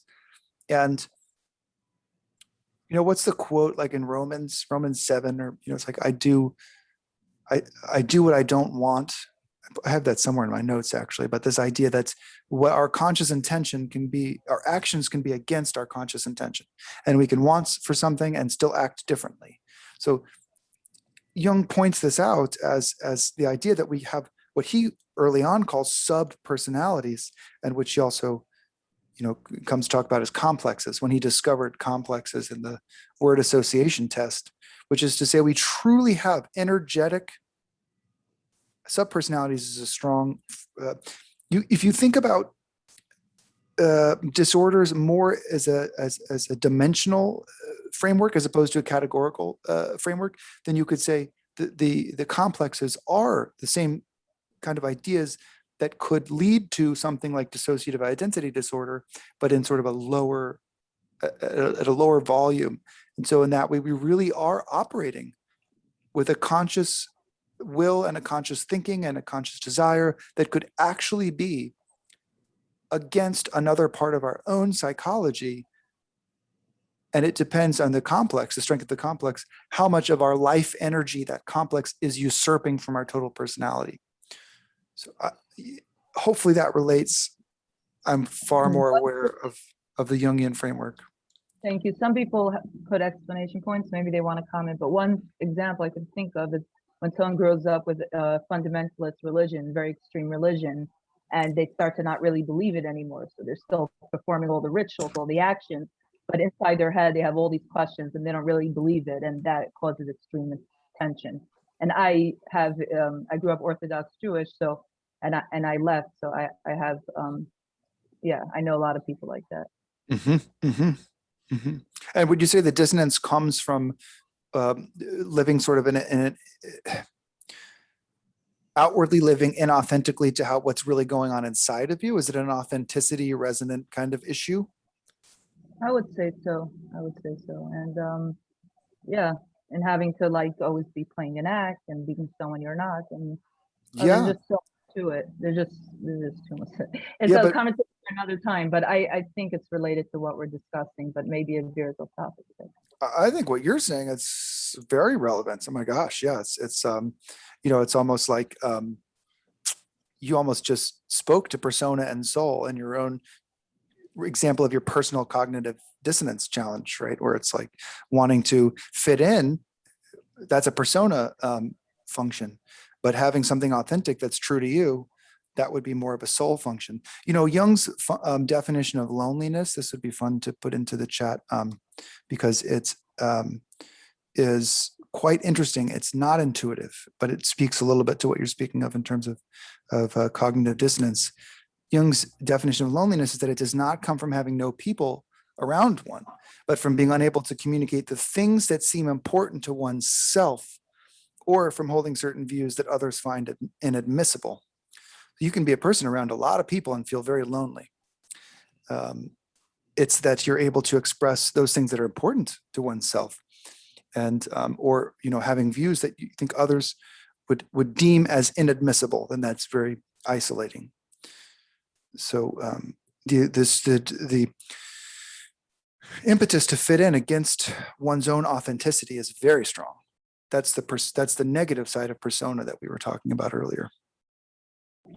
Thank you. And I wanted to ask a question about intuition, but it seemed that you didn't want to go in that route. People were discussing in the topic about like how you can like not trust your intuition for many years and not even like be involved with that part of your personality, and then an impetus happens and you realize that you could have trusted your intuition all those years, and now you can like start can you like change? Can you be someone who's more like sensation and then like get in touch with your intuition? But that's a topic for another day. This is my first Jungian. Welcome. Yeah, honestly, it's a lifelong pursuit. So I'm with you on that. There's always more to learn and explore, but welcome to the group. I'm glad you're here and you're already touching on things that I think are very exciting. I resonate with what you're bringing up. So I hope you'll keep coming, and there will always be more to discuss in this field. That's for sure. So, I had a really quick question. Okay. I'm sorry, I don't want to interrupt anyone, but so is there an ongoing discussion of Jungian psychology every Sundays around this time, or is it just a random? It's second Sundays of every month with it. Oh, you know what I'll do? Okay. Tanya, here's a better answer to your question. I have a group on Facebook for any of you that are on Facebook with the intention of facilitating conversations around Jung and having resources around Jung and these kinds of things. And the practical Jung world will be changing because I'm going back on tour with the Hamilton show, and my schedule is about to change. But this group will be ongoing, and it's a good place. Could you tell us more about that? I love Hamilton. I'm sorry, I have to say I love Hamilton. Oh, I play bass. I'm the bass player for one of the tours. and my schedules might conflict with the ongoing Practical Jung series. But here's a group. So Tanya, it'll be this month, the second Sunday of next month. How did you find us, Tanya? Was it through? So yeah, I usually attend meetings here and there, mostly on Thursdays and sometimes on Fridays. Mhm. And I just go to my app and I look at stuff that shows up. Anything that interests me the most. I think psychology is pretty interesting to me. Jungian psychology is very interesting to me. I've studied a lot of Jungian cognitive functions, I'd say. Yeah. I mean, there's just so many ways to put that. Well, let me jump in, Tanya. Here's what I'm thinking, Yeah. because I would love to get to know more about you and actually the group in general. So what I'm thinking is, for the sake of time for today, if people want to stay on late and continue talking in terms of just getting a longer conversation, more questions, and in terms of our entry point into this material, let's do that at the end, because I'm going to try to plow through some writing that I've done for this. And I already have more than I'm going to get through. So I regret that already. But I want to make space for, okay. And I know Jyoti was raising her hand for a specific question now. And then I want to get through as much of this as I can, because I remember when I wrote the end of this, I was like, oh crap, that was a freaking cool series of points. So I'd like to be able to share that with all of you if it works out. Awesome. Yeah, thank you, Tanya. And Jyoti, what was your question? It's more or less like a statement than a question. Okay. If we're talking about cognitive dissonance with the incompatibility with the two ideas, cognitions coexisting. To me, what I have in my soul and what my persona is not at the same wavelength. I'm a retired individual. I like solitude. Yet my persona, I want to be as I used to be, outgoing and keeping up with the sort of, not the Joneses, but the culture. Mm-hmm. So having said that, we not always walking around with this kind of incompatibility between the soul and between the persona. We and are me, or are not? We are. That's my question. Mm-hmm. That's my statement. We are. Mm-hmm. So if we are, then how sometimes we can find a balance? Like you just don't want to have your persona so different than what you are inside your inner world. Yeah, I think that's what maybe Tim was touching on earlier too, and you're asking, and it's a very reasonable question to say, how do I take both my soul aspects and my persona aspects and put them in alignment? Or sometimes when they're at odds with each other, how do I handle that? It's like a very realistic question. And I think what you said, I most want to highlight what you said, which is that we do stand between those two things. And it's not that we are all one or the other. So we all have to navigate these two dimensions of ourselves. So it's a struggle. Yeah. Sometimes it's a struggle, not always. Yeah. There are occasions when you feel like, why do I have to do this? Mm-hmm. Okay. So true. I think that's very true. Thank you. Yeah. Sorry if I left you hanging there for a second. I'm struggling with the hosting and the facilitation. So I hope that you're all feeling heard and getting your questions. And I, at the same time, want to keep going here. I'm going to read maybe a little bit fast. I know we're scheduled for 19 more minutes. And if people want to stay and are able to stay, I'm down to stay an extra 30 minutes to talk Jung. I mean, it's my favorite subject. So, okay. So let me get back to this. Okay. Back to the book on psychological types. This was a sort of compass, right? So the distinction between the me versus not me was, I think, where we left off. Oh yeah, that's a soul-oriented personality that can have a strong inner noise that kind of takes a person towards their Well, somewhere. Could be art, creative pursuits, could be mental illness, could be compulsive addiction issues, could be spirituality stuff. But you say somebody who's other oriented is going to be a soul oriented personality. They have a lot of soul contents, inner contents to contend with in their psychology. So that would be a soul oriented personality. And that's where we left it. So now we're going on back into the book, Psychological Types. Was a sort of compass for individuation. Remember, that was the original title, Psychology of Individuation. And the book discusses not only introversion, extroversion, thinking, feeling, sensation, and intuition, but also the ideas we're discussing today, persona and soul. So if we go back to the way that individuation is discussed in Jung's own writing, it's the development of the psychological individual from, and this is some stuff we've already discussed, but perhaps it'll clarify some of it. It's the development of the psychological individual as being distinct from the general collective psychology. And its goal is to stand between both outer collective reality that can get us through the function of persona and the inner collective reality that can get to the collective unconscious via the function of the soul. That's what individuation is really pointing at. We are between those two things, kind of exactly like what Jyoti was just saying, actually. We stand between the outer collective of culture, the inner collective of the collective unconscious, and we are the individual in the middle of that. So our ego's ability, and I'm using the word ego here in the Western psychological context, our ego's ability to stand between those two collective dimensions, culture and collective unconscious, and to stand and to take a stand, I should say, as an individual being without being overly identified with either the culture or being overly identified with the collective unconscious. That's the process of individuation. And that's what Jung is speaking about, albeit kind of indirectly in his work on the psychological types. That was a funny slip there, actually, that I just caught myself. I misread my own writing.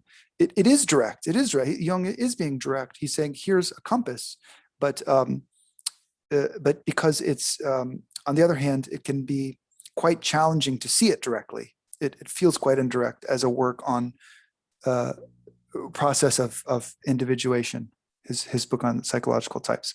So what this means for us is that just like part of personal development is about having more freedom in using psychological functions. I know this is coming up a lot in our conversation because it's a popular topic, right? So it's sort of like part of personal development is about having more freedom and using the right functions for the scenario that you're in. So that's part of development, and becoming more well-rounded with the functions. That's part of personal development. There's a component of development in regards to the Jungian framework that also necessitates a better balance in terms of soul and persona orientedness, just like all of the functions.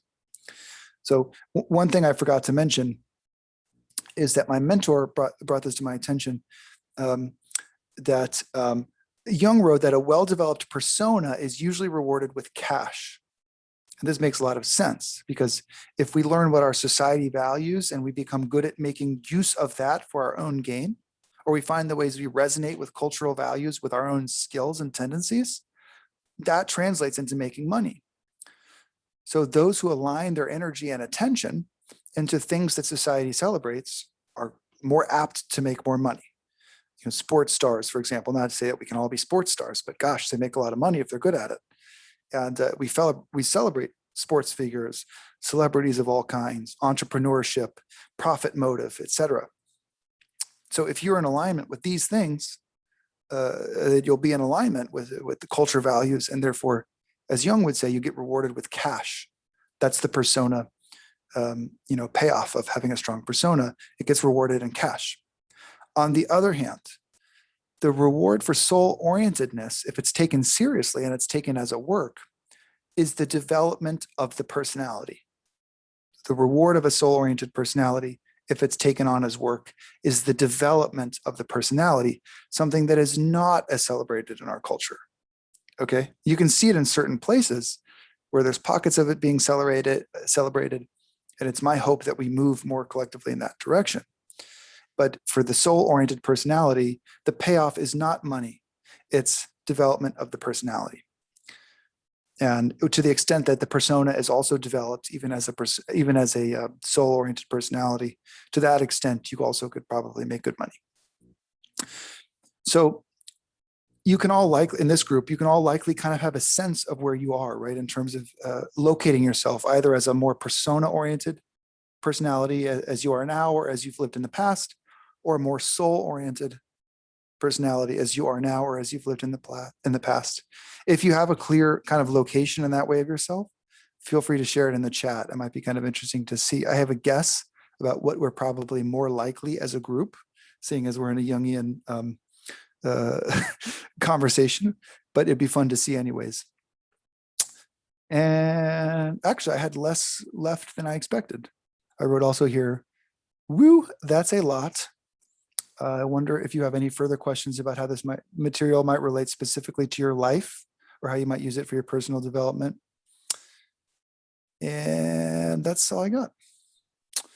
So I'm looking at this. We've got, yeah, soul, NS, yep. Yep, where your treasure is, so your heart will also be, yep. Tanya, oh, that's awesome. Let's have another person who loves the material. Tim, mostly soul. I like that it's broken down into the percentage. It's like perfectly that gray zone, not all one or all the other. INFP, so cool. So thanks, guys. I actually had wanted to plow ahead there because I thought I had more. And I set myself up to sound like my last points were going to be much more interesting than they probably were, but it's too late now. Can't turn back the clock. Stephen, I see the exclamation. Yeah, I was wondering, do you think it's better to go back and forth between your persona state and soul state, like to consciously make the decisions like, okay, now it's time to be in persona state and just focus solely on that and the task at hand, and then in other areas of your life, it could even be within the same day, you go into the soul state? Or do you think that it's better to find a way to fuse the two so you're kind of like at 50% both 100% of the time? Well, you know, yeah, that's a good question, and I'm just sort of processing it before just sort of babbling. I would say, I like when you said task at hand. I think that's a good way of making this differentiation, because not only is it moment to moment, I think as I've more commonly seen it in myself and in clients and in people that I know in Jungian circles, it's almost like there is a task at hand. Yeah, the task usually in a person's phase of life tends towards one or the other direction. And that's usually not just moment to moment. It's usually more, has a longer wave. So I think the question really is, what is the task at hand? Is it for, and I'll follow that up. One of the many helpful ideas that Jung gives us in his framework is the distinction between the first half and the second half of life. So first half of life, as a gross overgeneralization, is usually about outer adaptation. It's usually about the persona development of identity and making money, and for many of us having families and establishing ourselves in the world and expanding our reach. And these are all sort of persona exploits. And then the second half of life, again, as a grossly overgeneralized way of looking at it, is about adapting to our inner world. First half adapting to outer world, second half adapting to the inner world. And so you could say somebody who's very young and is very overly absorbed in their own inner contents it might have problems in their development, in the sense of, is it right? Is that the task at hand, to do deep solitary spiritual exploration in your teens?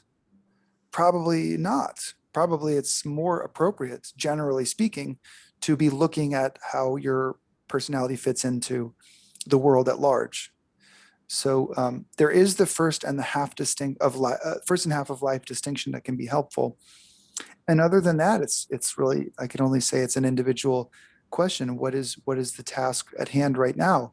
Is it, where am I Yeah, it's hard to overgeneralize. What's my task right now? Is it, and it's usually not so simple as somebody says, oh, now it's time to do soul work, or now it's time to do persona work. It's usually more individually specific than that.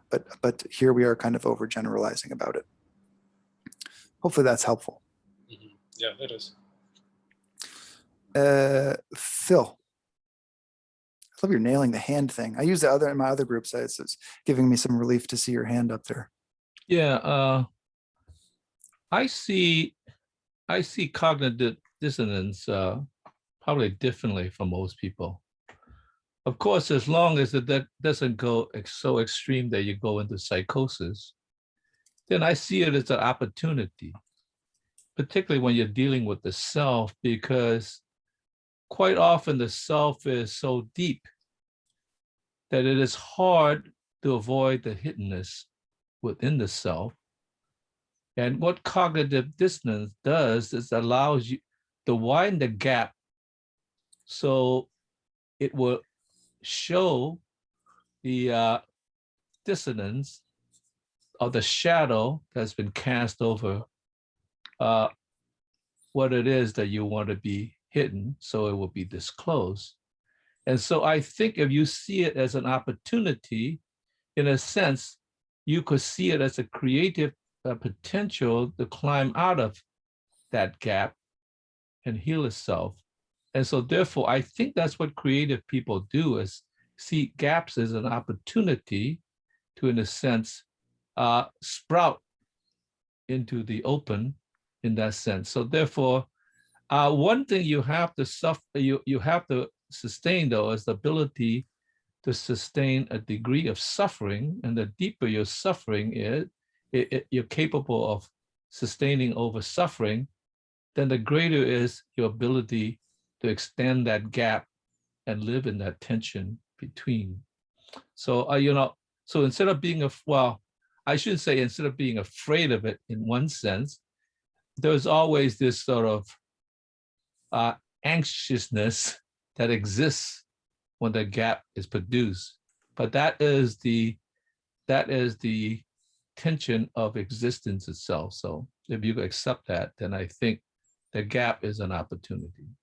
Yeah, I'm putting a quote from Jung in the chat that your share just inspired for me, in terms of that gap and how depth, including suffering, can be quite a relevant part to all of this. And Laura?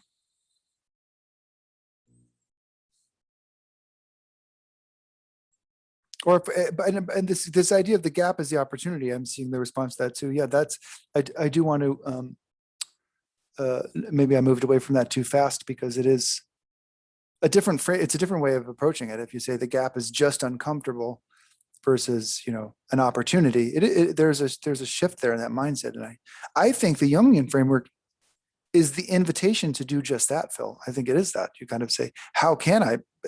Somebody who takes the opportunity stance has a lot of opportunities from a Jungian framework, I would say. The only problem is that you don't enjoy the gap so much that you produce the gap in order to suffer, because that would be synthetic.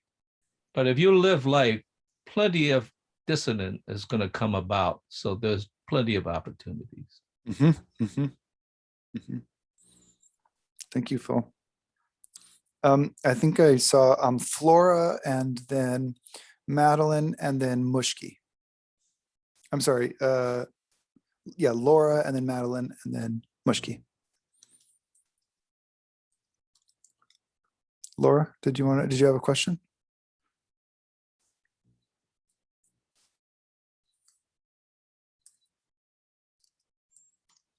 I think it's muted, Laura.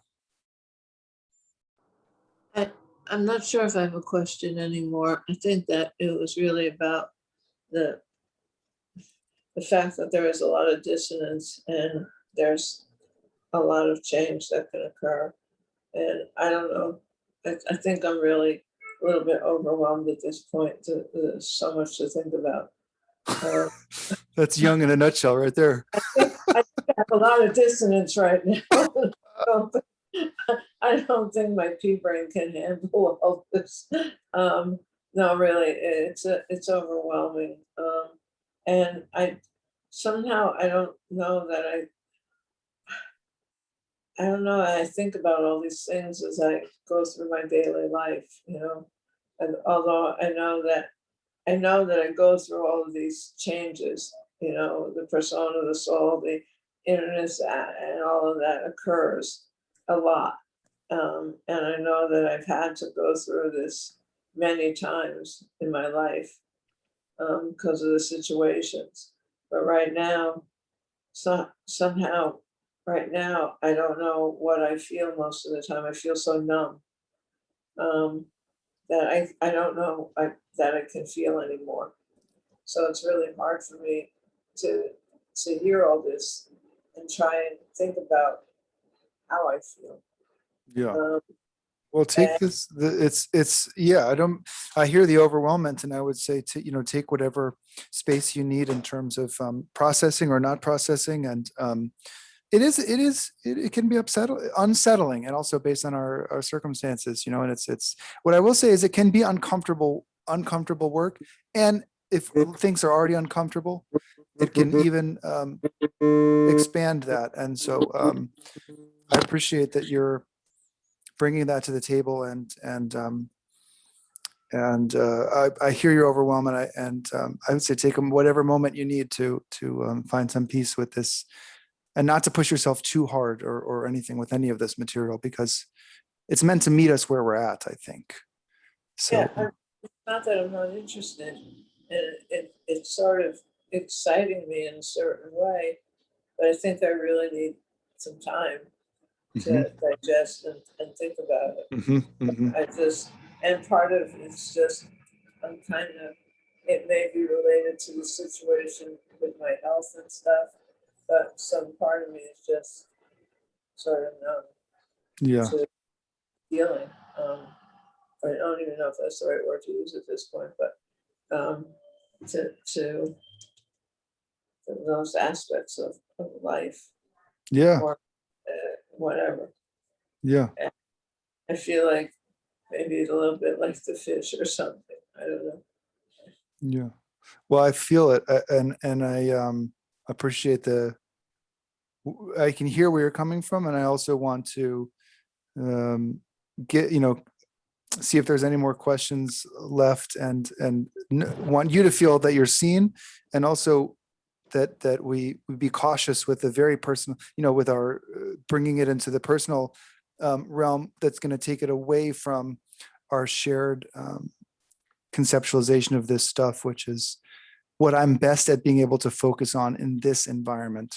But I'm seeing and hearing you, and this is challenging material to some cases surface. I very much relate to that, by the way. Yeah.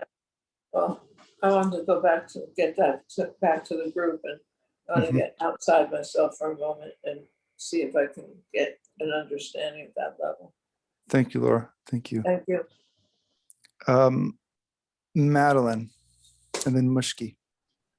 Yes, thank you, Laura. As I've heard people talk in these groups, I know you're one of the people among us who's been through a lot, and I always appreciate what you say. My question is going back to the archetype of the self. As I understand archetypes, they don't live only in an abstract realm. They live only in the instantiated realm of the world. And some may kind of die back culturally for a while or individually for a while, but they all continue to exist. They're continuous beings, let's say. And so my question is about the archetype of the self. I know there are archetypes that aren't human, but that are more about processes like the cauldron or the flood. And then there are all of the human archetypes that can roughly correspond to the MBTI types. Let's say the wizard or the sage or the trickster. What would the archetype of the self be in terms of imagery? Would it just be a human being? And that's all I can think of. This is a very big question, and it's also both transpersonal and personal. And so I would say the way I have learned to frame it myself as not an analyst, but steeped in this material very much, it seems to me that the further an image gets away from our conscious orientation, the more it's becoming archetypal. The problem with the images as archetype conception is that Jung was not saying that, in the sense that archetypes are, for Jung, these sort of inherited dispositions and potentialities that take on, they're the invisible organizing influences of our lives, and they take on form that gives them shape as specific images, and they take on form that give us actual experiences in outer life. But the idea is the archetype itself is not just an inherited image, it's an inherited potentiality that has an organizing influence on the psyche. So the self is the biggest version of that. The self is the biggest invisible organizing influence archetypally on the psyche. And it takes all of the shapes. Everything we experience could be an indirect expression of this self archetype. But usually common images transpersonally when it comes to the self are things like cities. You get like fountains, roundness, in some cases, wise old man, or the sort of wise old woman. And there's these different, tendencies that the way that they take shape. Christ is a self-image. There's all kinds of spiritual self-images, Brahman, so they're all over the place. But you could say the self is the most all-encompassing organizing influence that is happening in the psyche, and that does have transpersonal common images, but it's not because those images are inborn. It's because they seem to express the dynamic tendencies of the self archetype. It's very difficult to talk about. Hopefully that's helpful. But the idea is it's not an inherited image or an inherited thought. It's an inherited potentiality of that thought or that image that we fill in our human experience. Does that help?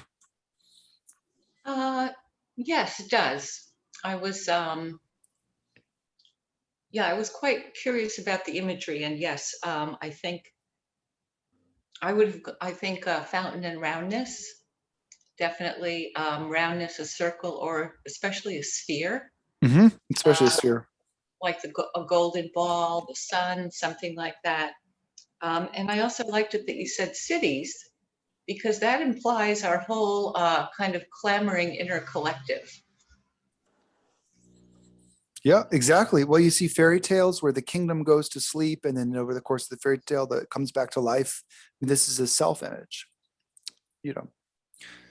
with a ruling principle, like a king would be archetypally the ruling principle of the kingdom that sometimes has to be overthrown by the new youngest son. I mean, these are archetypal narratives that are profound as images, but they speak to dynamic tendencies of the psyche that are being represented in these common imaginal ways. Yeah. Wow. Very hard to talk about, but you guys are asking questions that are racking my brain, so I appreciate that.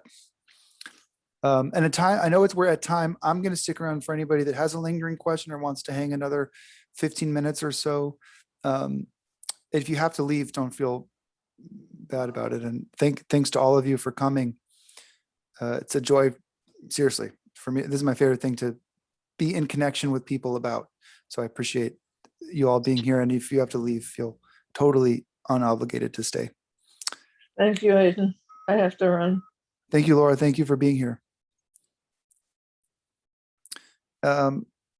I see Tanya. Did I miss somebody before?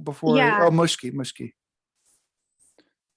Is Mushki still Yeah, here? so, yeah, I'm here. I'm just like, there's so much to digest. So sort of like what someone mentioned before. So I'm trying to articulate my questions, but I was a little confused about the like purposely accessing our personas. I thought that was an unconscious thing. So or like like unconsciously we create these personas. I didn't know that we should consciously like get in touch with our personas. Did I understand correctly? Just like we do soul work, we should also consciously work on our personas or something like that I heard. And I was Well, it confused about depends on that. it depends on the person, Mushki. So for example, if I'm I'll make it very real. I am a soul-oriented personality. If you look at this framework that we're using here, which is to say that I have a lot of inner pressure. And so part of my life challenge is to parlay some of that energy into persona pursuits, right? To parlay some of that energy into culturally valued pursuits that give me a place in the world and relationships and connections in the world. So for me, as a soul-oriented personality, part of my work is to become better with my persona. Now, if I was a person who was very persona-oriented and I navigated the world of business and social reality and outer reality very, very well, the opposite would be true. So it's kind of like, you know, Jung says one person's meat is the other person's poison. It depends on the person, which is the way forward. So yeah, so I thought I understood it that way, but is it just because we have to fit into a society that's persona oriented, that's the way society works, and in order to be big, to make money, you have to like, you know, create personas? Is it only because of society, like a ill-fitted society, that we have to create these personas, or would they be healthy regardless? I think they're healthy. I mean, it's like what we were talking about earlier, in that it has the positives and the negatives. So that, for example, language, speech is a persona-oriented pursuit, because speech is with the idea that I will be speaking to somebody, and my hope is that they will understand me. So part of the reason we can even do and have a meeting like this today is because we share a language, which is a sort of, well, Jung would say extroverted rather than persona-oriented, but we could say there's a outer-mindedness that allows us to create a speech to communicate to others. So so it has wonderful positives, you know, all kinds of wonderful abilities that give us a way of connecting with others, and finding a place to be in community and in relationship, and to plug into things that have value culturally, and for that reason, be a person who takes on culturally valuable roles. So that is wonderful. But on the other hand, it could also be, in the negative fashion, something that takes us away from our authenticity, or that keeps us from looking at deeper aspects of who we really are. That would be a negative dimension of it. So it has both positive and negatives. And it totally depends on a person where they stand between those two things. Thank you. I always saw it as a negative connotation. Like I think of like narcissists when I think of personas, like automatically, like that's the first thing that comes up is narcissists, you know? Right. And then another thing I wanted to ask, maybe it veers off topic, is like about shadow work. Like, is there a benefit to purposely putting yourself in deep misery? So like taking away all your addictions, whether that's drugs or food or technology and all the social interactions, and just like being a hermit for a little while in order to do soul work? Is there like benefits to that? I know that's a very general question. I think there's a lot of monks and people who would say yes to that. But the question is, for you, is it that, like Stephen was saying, is that the task at hand for you? Somebody who's already disconnected to the world of persona, retreating further away from outer values and collective beliefs probably is not the task at hand. I hear you. Well, I'm talking about more like if you go through something. In my case, if I'm being personal, I actually have been involved with a narcissist. So I have like a trauma, so to speak. And I feel in my case that I keep trying to put like a bandage on top of it through my phone addiction, my marijuana addiction, to be honest. And so I'm just wondering if there's like a, you know, just like hermitize myself, that's not even a word, and just, shadow work to deal with trauma, I guess is what I'm asking. Well, I think Yeah. your question is bigger than I can address in this context because what you're describing sounds very challenging and potentially like something that warrants a lot of attention beyond what I can give at this moment. But I would say I wouldn't know how to address when you start talking about trauma, right? That becomes a serious topic, and I wouldn't pretend to say that I have a quick answer to that. But I hope for you that it does get. I hope that the attention does go in a way that there's the healing that's right for you. I really do wish that, but I wouldn't know how to address it briefly in this context, unfortunately. I appreciate that. Yeah, because this is a very extreme route to take, to purposely force misery in order to not have that bandage effect, so that you can actually the growth that comes from the deep mud or whatever the expression is. So, Yeah, I hear you. Yeah. Thank you for that. And I've lost track again of I think Tanya. I think it's Tanya, Phil, Flora, Madeline, Tim, and Stefan. We'll just keep going until we're out of time, until there's no one left. Last person standing. Tanya, I think, is next. Okay. So what I kind of in many sort of different scenarios, I guess, in my mind, I do think about how introversion and extroversion play a part in terms of the cognitive functions in general. I think so. We have introverted sensing and extroverted sensing, and how they're stacked against each other in certain alignments, and how persona has something to do with kind of just one side of the mind, and not necessarily who we are as beings, or who we are. Because I feel like a lot of what I've learned so far about myself is that I could be, I have all these sides of the cognitive functions in my mind. Certain sides are much stronger than other sides, and developing that over time and maturity and life experience, all that plays a part, just depending on the situation that you're also in. And so personas don't really, I guess, scare me or don't really bother me too much, because they're just little facets of who we are, or who we could be, great potential. And Let me ask this, Tanya, just as quickly, because I'm hearing the comments. Is there a question, or should we? I'd like to get through questions if there are specific questions, and then I'm more than happy to be in commentary mode. But do you have a question specific to this topic? No, not really. Just kind of thought I'd chime in terms of maybe one day, I guess, going over some sort of topic revolving around extroversion and introversion, perhaps. Yeah, I love that idea, by the way. And I hear your excitement, and along with your excitement, that the distinction between extroversion and introversion, I feel like, is much deeper than is usually talked about.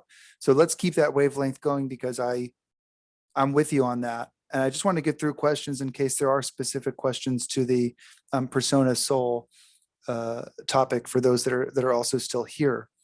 I think next would be Phil, and then Flora, as I have it. Yeah, I very much like your comment that it is a that the Archetypes, or the self. Archetype. So yeah, the archetype is a potentiality which seems to me that unconscious have access to. I just would like to add a slight dimension to that and see your opinion. That it is a pre-linguistic language, but because it is a language, the conscious aspect of ourselves actually can, in some indirect way, have access to that language. So it is a pre-linguistic language. So that gives access to it, because it could also rest. It's just a potential. It's a mystery. You have no idea what the hell it is. Mhm, So I think that the added dimension would allow Jung to speak about it, right? So, yeah, That's all I want to say. it's so true. I mean, that resonates with my thinking also. The way I think about it, just for fun, Phil, is like you have, it's like three bubbles, 3 layers, okay? And it's arbitrary that it's horizontal, but that's how I think of it. It's like the symbolic, sorry, that which is pre-verbal, as you're talking about it, right? Pre-language or whatever. It's so deep, it's unknowable, and to some degree, there's an indefiniteness of an unknowability that can only be reached through sort of a mythopoetic lens, through consciousness, but never direct. It can never be fully known. So that's one. Then the symbolic expression of that, which seems to be what comes up in fantasies and dreams and such things. And then you have the conscious awareness. So there's this, when consciousness turns around and says, what's going on over there? What gives us the lens to see it is symbolic expression. But it's always going to be one step away from whatever this is. There's always going to be a dimension of mystery. There's no point at which we reach all knowingness. So what we can do is just say, how far do we want to go into what symbolic expression is pointing to? And how much do we want to say, what can this teach me? And how far can I go with this? These kinds of questions. This seems to put a monkey wrench into Aristotle's exclusion of the middle. Could be. I know that probably Jung would be more Neoplatonic than Aristotelian, but I just ordered Plato's complete works to try to be able to speak more educated to that topic, but I can't currently. Yeah. But I loved what your participation and your comments, Phil. Flora. I just wanted to say that there's this protective function, it seems, to the persona, that like in some circles we can sense that we have this capacity, or that the circles that has the capacity to support the appearance of soul. But in others, maybe that treasure would be denigrated or wasted, So like you go into an extended family situation or where you may need to keep that role firm, that it could be a protective thing. And then and it reminded me of Jung 1 and 2, those personalities. Oh yeah. Right. Yeah. And then I was also thinking that our persona, and I get this from religious traditions, that it can teach us to expand the borders of our personal identity in a healthy way, to include the other, and to see ourselves as inherently there for the benefit of the collective. Yeah. I love that.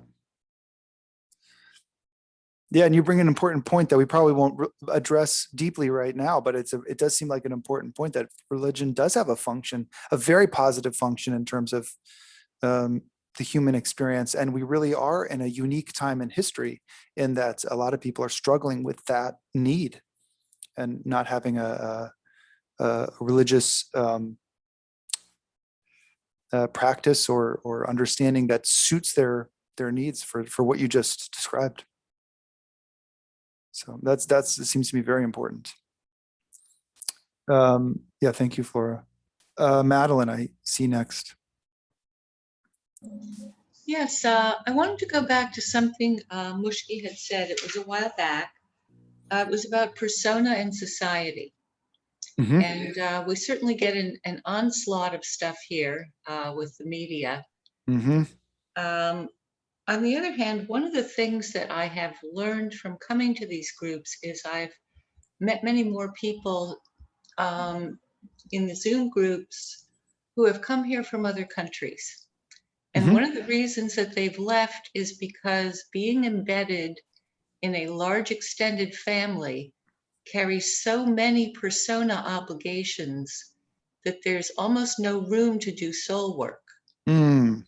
And so, although we romanticize what it would be like to be in a village and be part of a big extended family and all of that, most of us here, we don't have an obligation to our second cousin once removed. And so there's actually a lot more freedom here to be an individual and do the work we want to do than there may be in other countries where there are more participatory activities and I'll call them state religions, let's say like Hinduism or Buddhism, aren't necessarily, we sort of take elements of those here and we think that's the whole thing.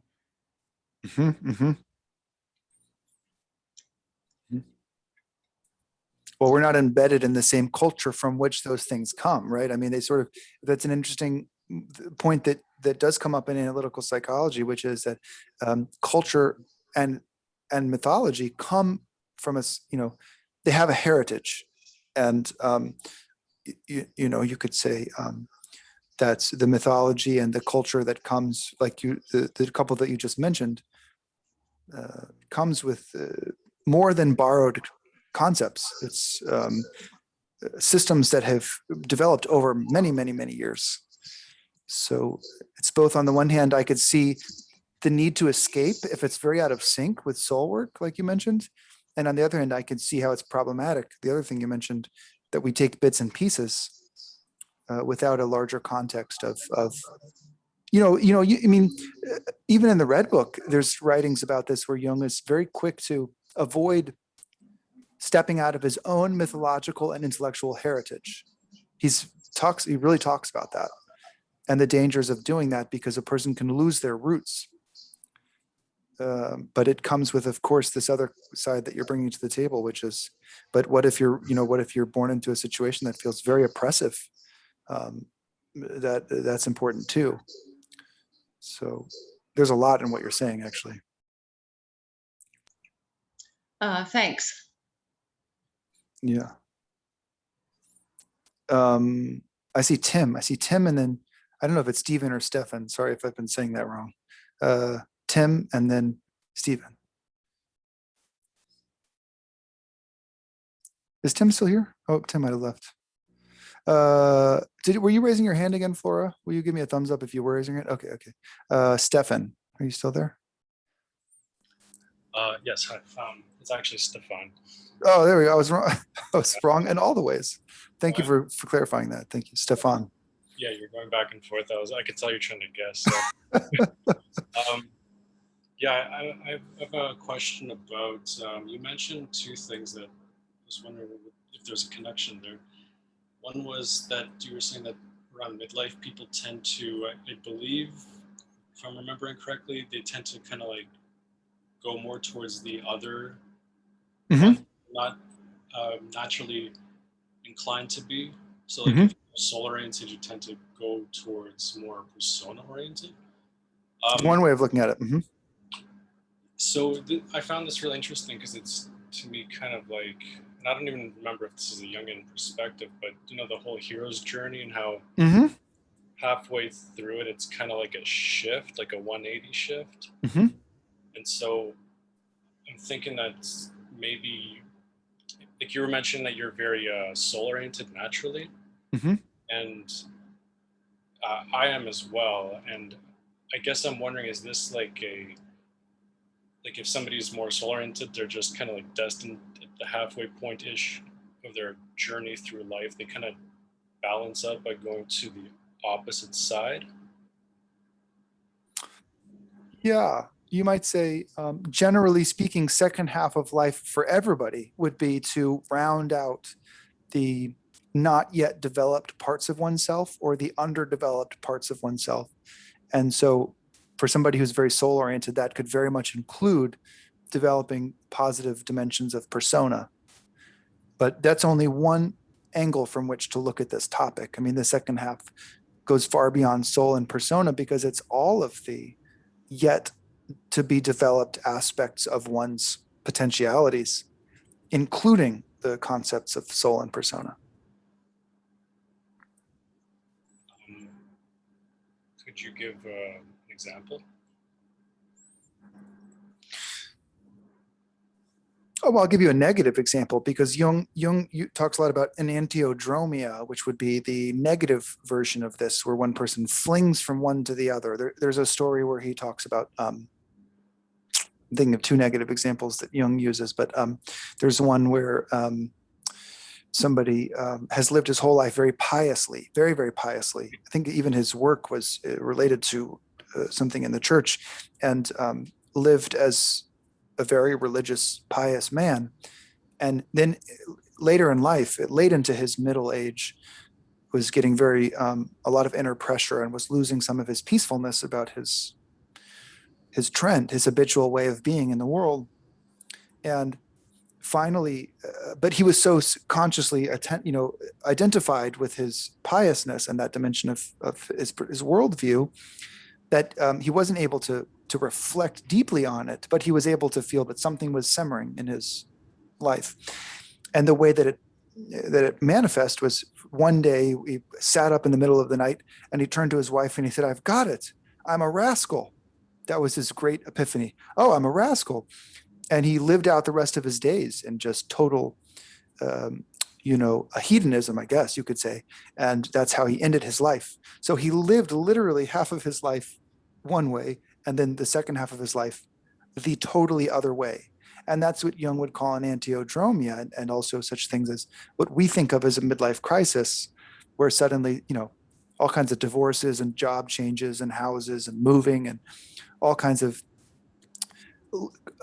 very, big changes, dramatic changes to enter into a new chapter. And you would say that would be an unproductive version of what we're talking about. Well, unproductive is sort of, I'm being loose with that translation, but the idea is, the point is to be the person that has both the pious side and the hedonistic side, and they're living with both of those parts, and how to be an individual who's both true to oneself and responsible in society with the inclusion of all of their aspects. So that's the great challenge. And so, I don't know if I'm answering your question, but it's sort of like, rather than slingshotting from one to the other, it's to say, well, in what way am I living an exaggeratedly one-sided life? That's an invitation to, as long as it allows to continue to live responsibly, it's an invitation to say, how can I round that out? It's kind of like, if I'm understanding correctly, it's like you have to know where there's an imbalance and then figure out its opposites and then include more of that in your life. I think that's a wonderful way to put it. Yeah. As long as you see it as a generative process, I think you put it wonderfully. Yeah, but okay, yeah, so I understand this in concept then, but like my challenge with this is coming up with those opposites, because sometimes it's tricky to tell what is an opposite and what is not an opposite, because I would think that if it's an opposite, then there's the both of them existing on a spectrum, like night and day. Like there's different degrees of both in a way, but it's kind of going from one to the next. I think your thing is here. I'm going to be a little bit intuitive. I think for you, the challenge is not to be, not necessarily to approach it intellectually. So you could say, here's a not intellectual way to put it. Who really annoys you, and what can you learn from that? Yeah, actually, kind of interesting you say that, because I've found that a lot of people, celebrities or people that I've met, I was like, oh, I don't like that person at all, and then I, over time, just love that person. Mm-hmm. Mm-hmm. But then there's people who are like, I'm indifferent to them, and I'm just indifferent to them forever. Mm-hmm. Mm-hmm. The people who I really dislike at first, I probably will end up really liking them at some point. Yeah, and some of this stuff is like, it takes, an introverted approach to this stuff always has the danger of exaggerated abstraction. A thinking approach to this material always has the danger of lacking the emotional involvement and the affectivity of such a thing, of personal development. So you can always say, that's why I love this stuff. I love this book, The Psychological Types, where you can say, how do I locate my tendencies in how I'm approaching my life and relationships and looking at things? Because if I can locate where my leanings are, I can see, oh, actually there's other possible experiences in life. Not only are there other experiences, other people are having them. And how can I do that? So once we know where our tendencies are, we can potentially develop other aspects of ourselves. That's how I think of it. And sorry, the name of the book is what? Oh, Psychological Types, which is where I'm drawing most of this material from. I mean, I'm also, it's the 6th collected works of Jung, Psychological Types. If you're interested in this topic, Stefan, just email me, Aiden@aidenmore.com. I'll just put it in here because it's actually a very challenging book to read. And as I've now just talked about that I love it, and you've said you're curious in it. Oops, I just sent that to Tanya. I don't know why I did that. I don't know how that happened. We should have a longer discussion or some sort of a connect before you dive into that book. It's like 800 pages and very seemingly convoluted if you go into it cold. Okay, cool. Thanks. Yeah. I'll message you. Okay, cool. Did I miss? I appreciate it. We're all sort of just hanging here. I do have to get off very soon. So, gang. I think that's the last question that I see. Oh, I think she's gone. Okay. It's lovely to be able to do this. So thank you all for showing up and staying late with me too. And Flora, thanks for co-hosting. We did it. We did it. Yeah, anybody feel free if you have more questions, you can email me at my email address. If you have creative projects, people that do, I'm your guy. Not a salesman, but I'm learning. I'll see you next time, y'all.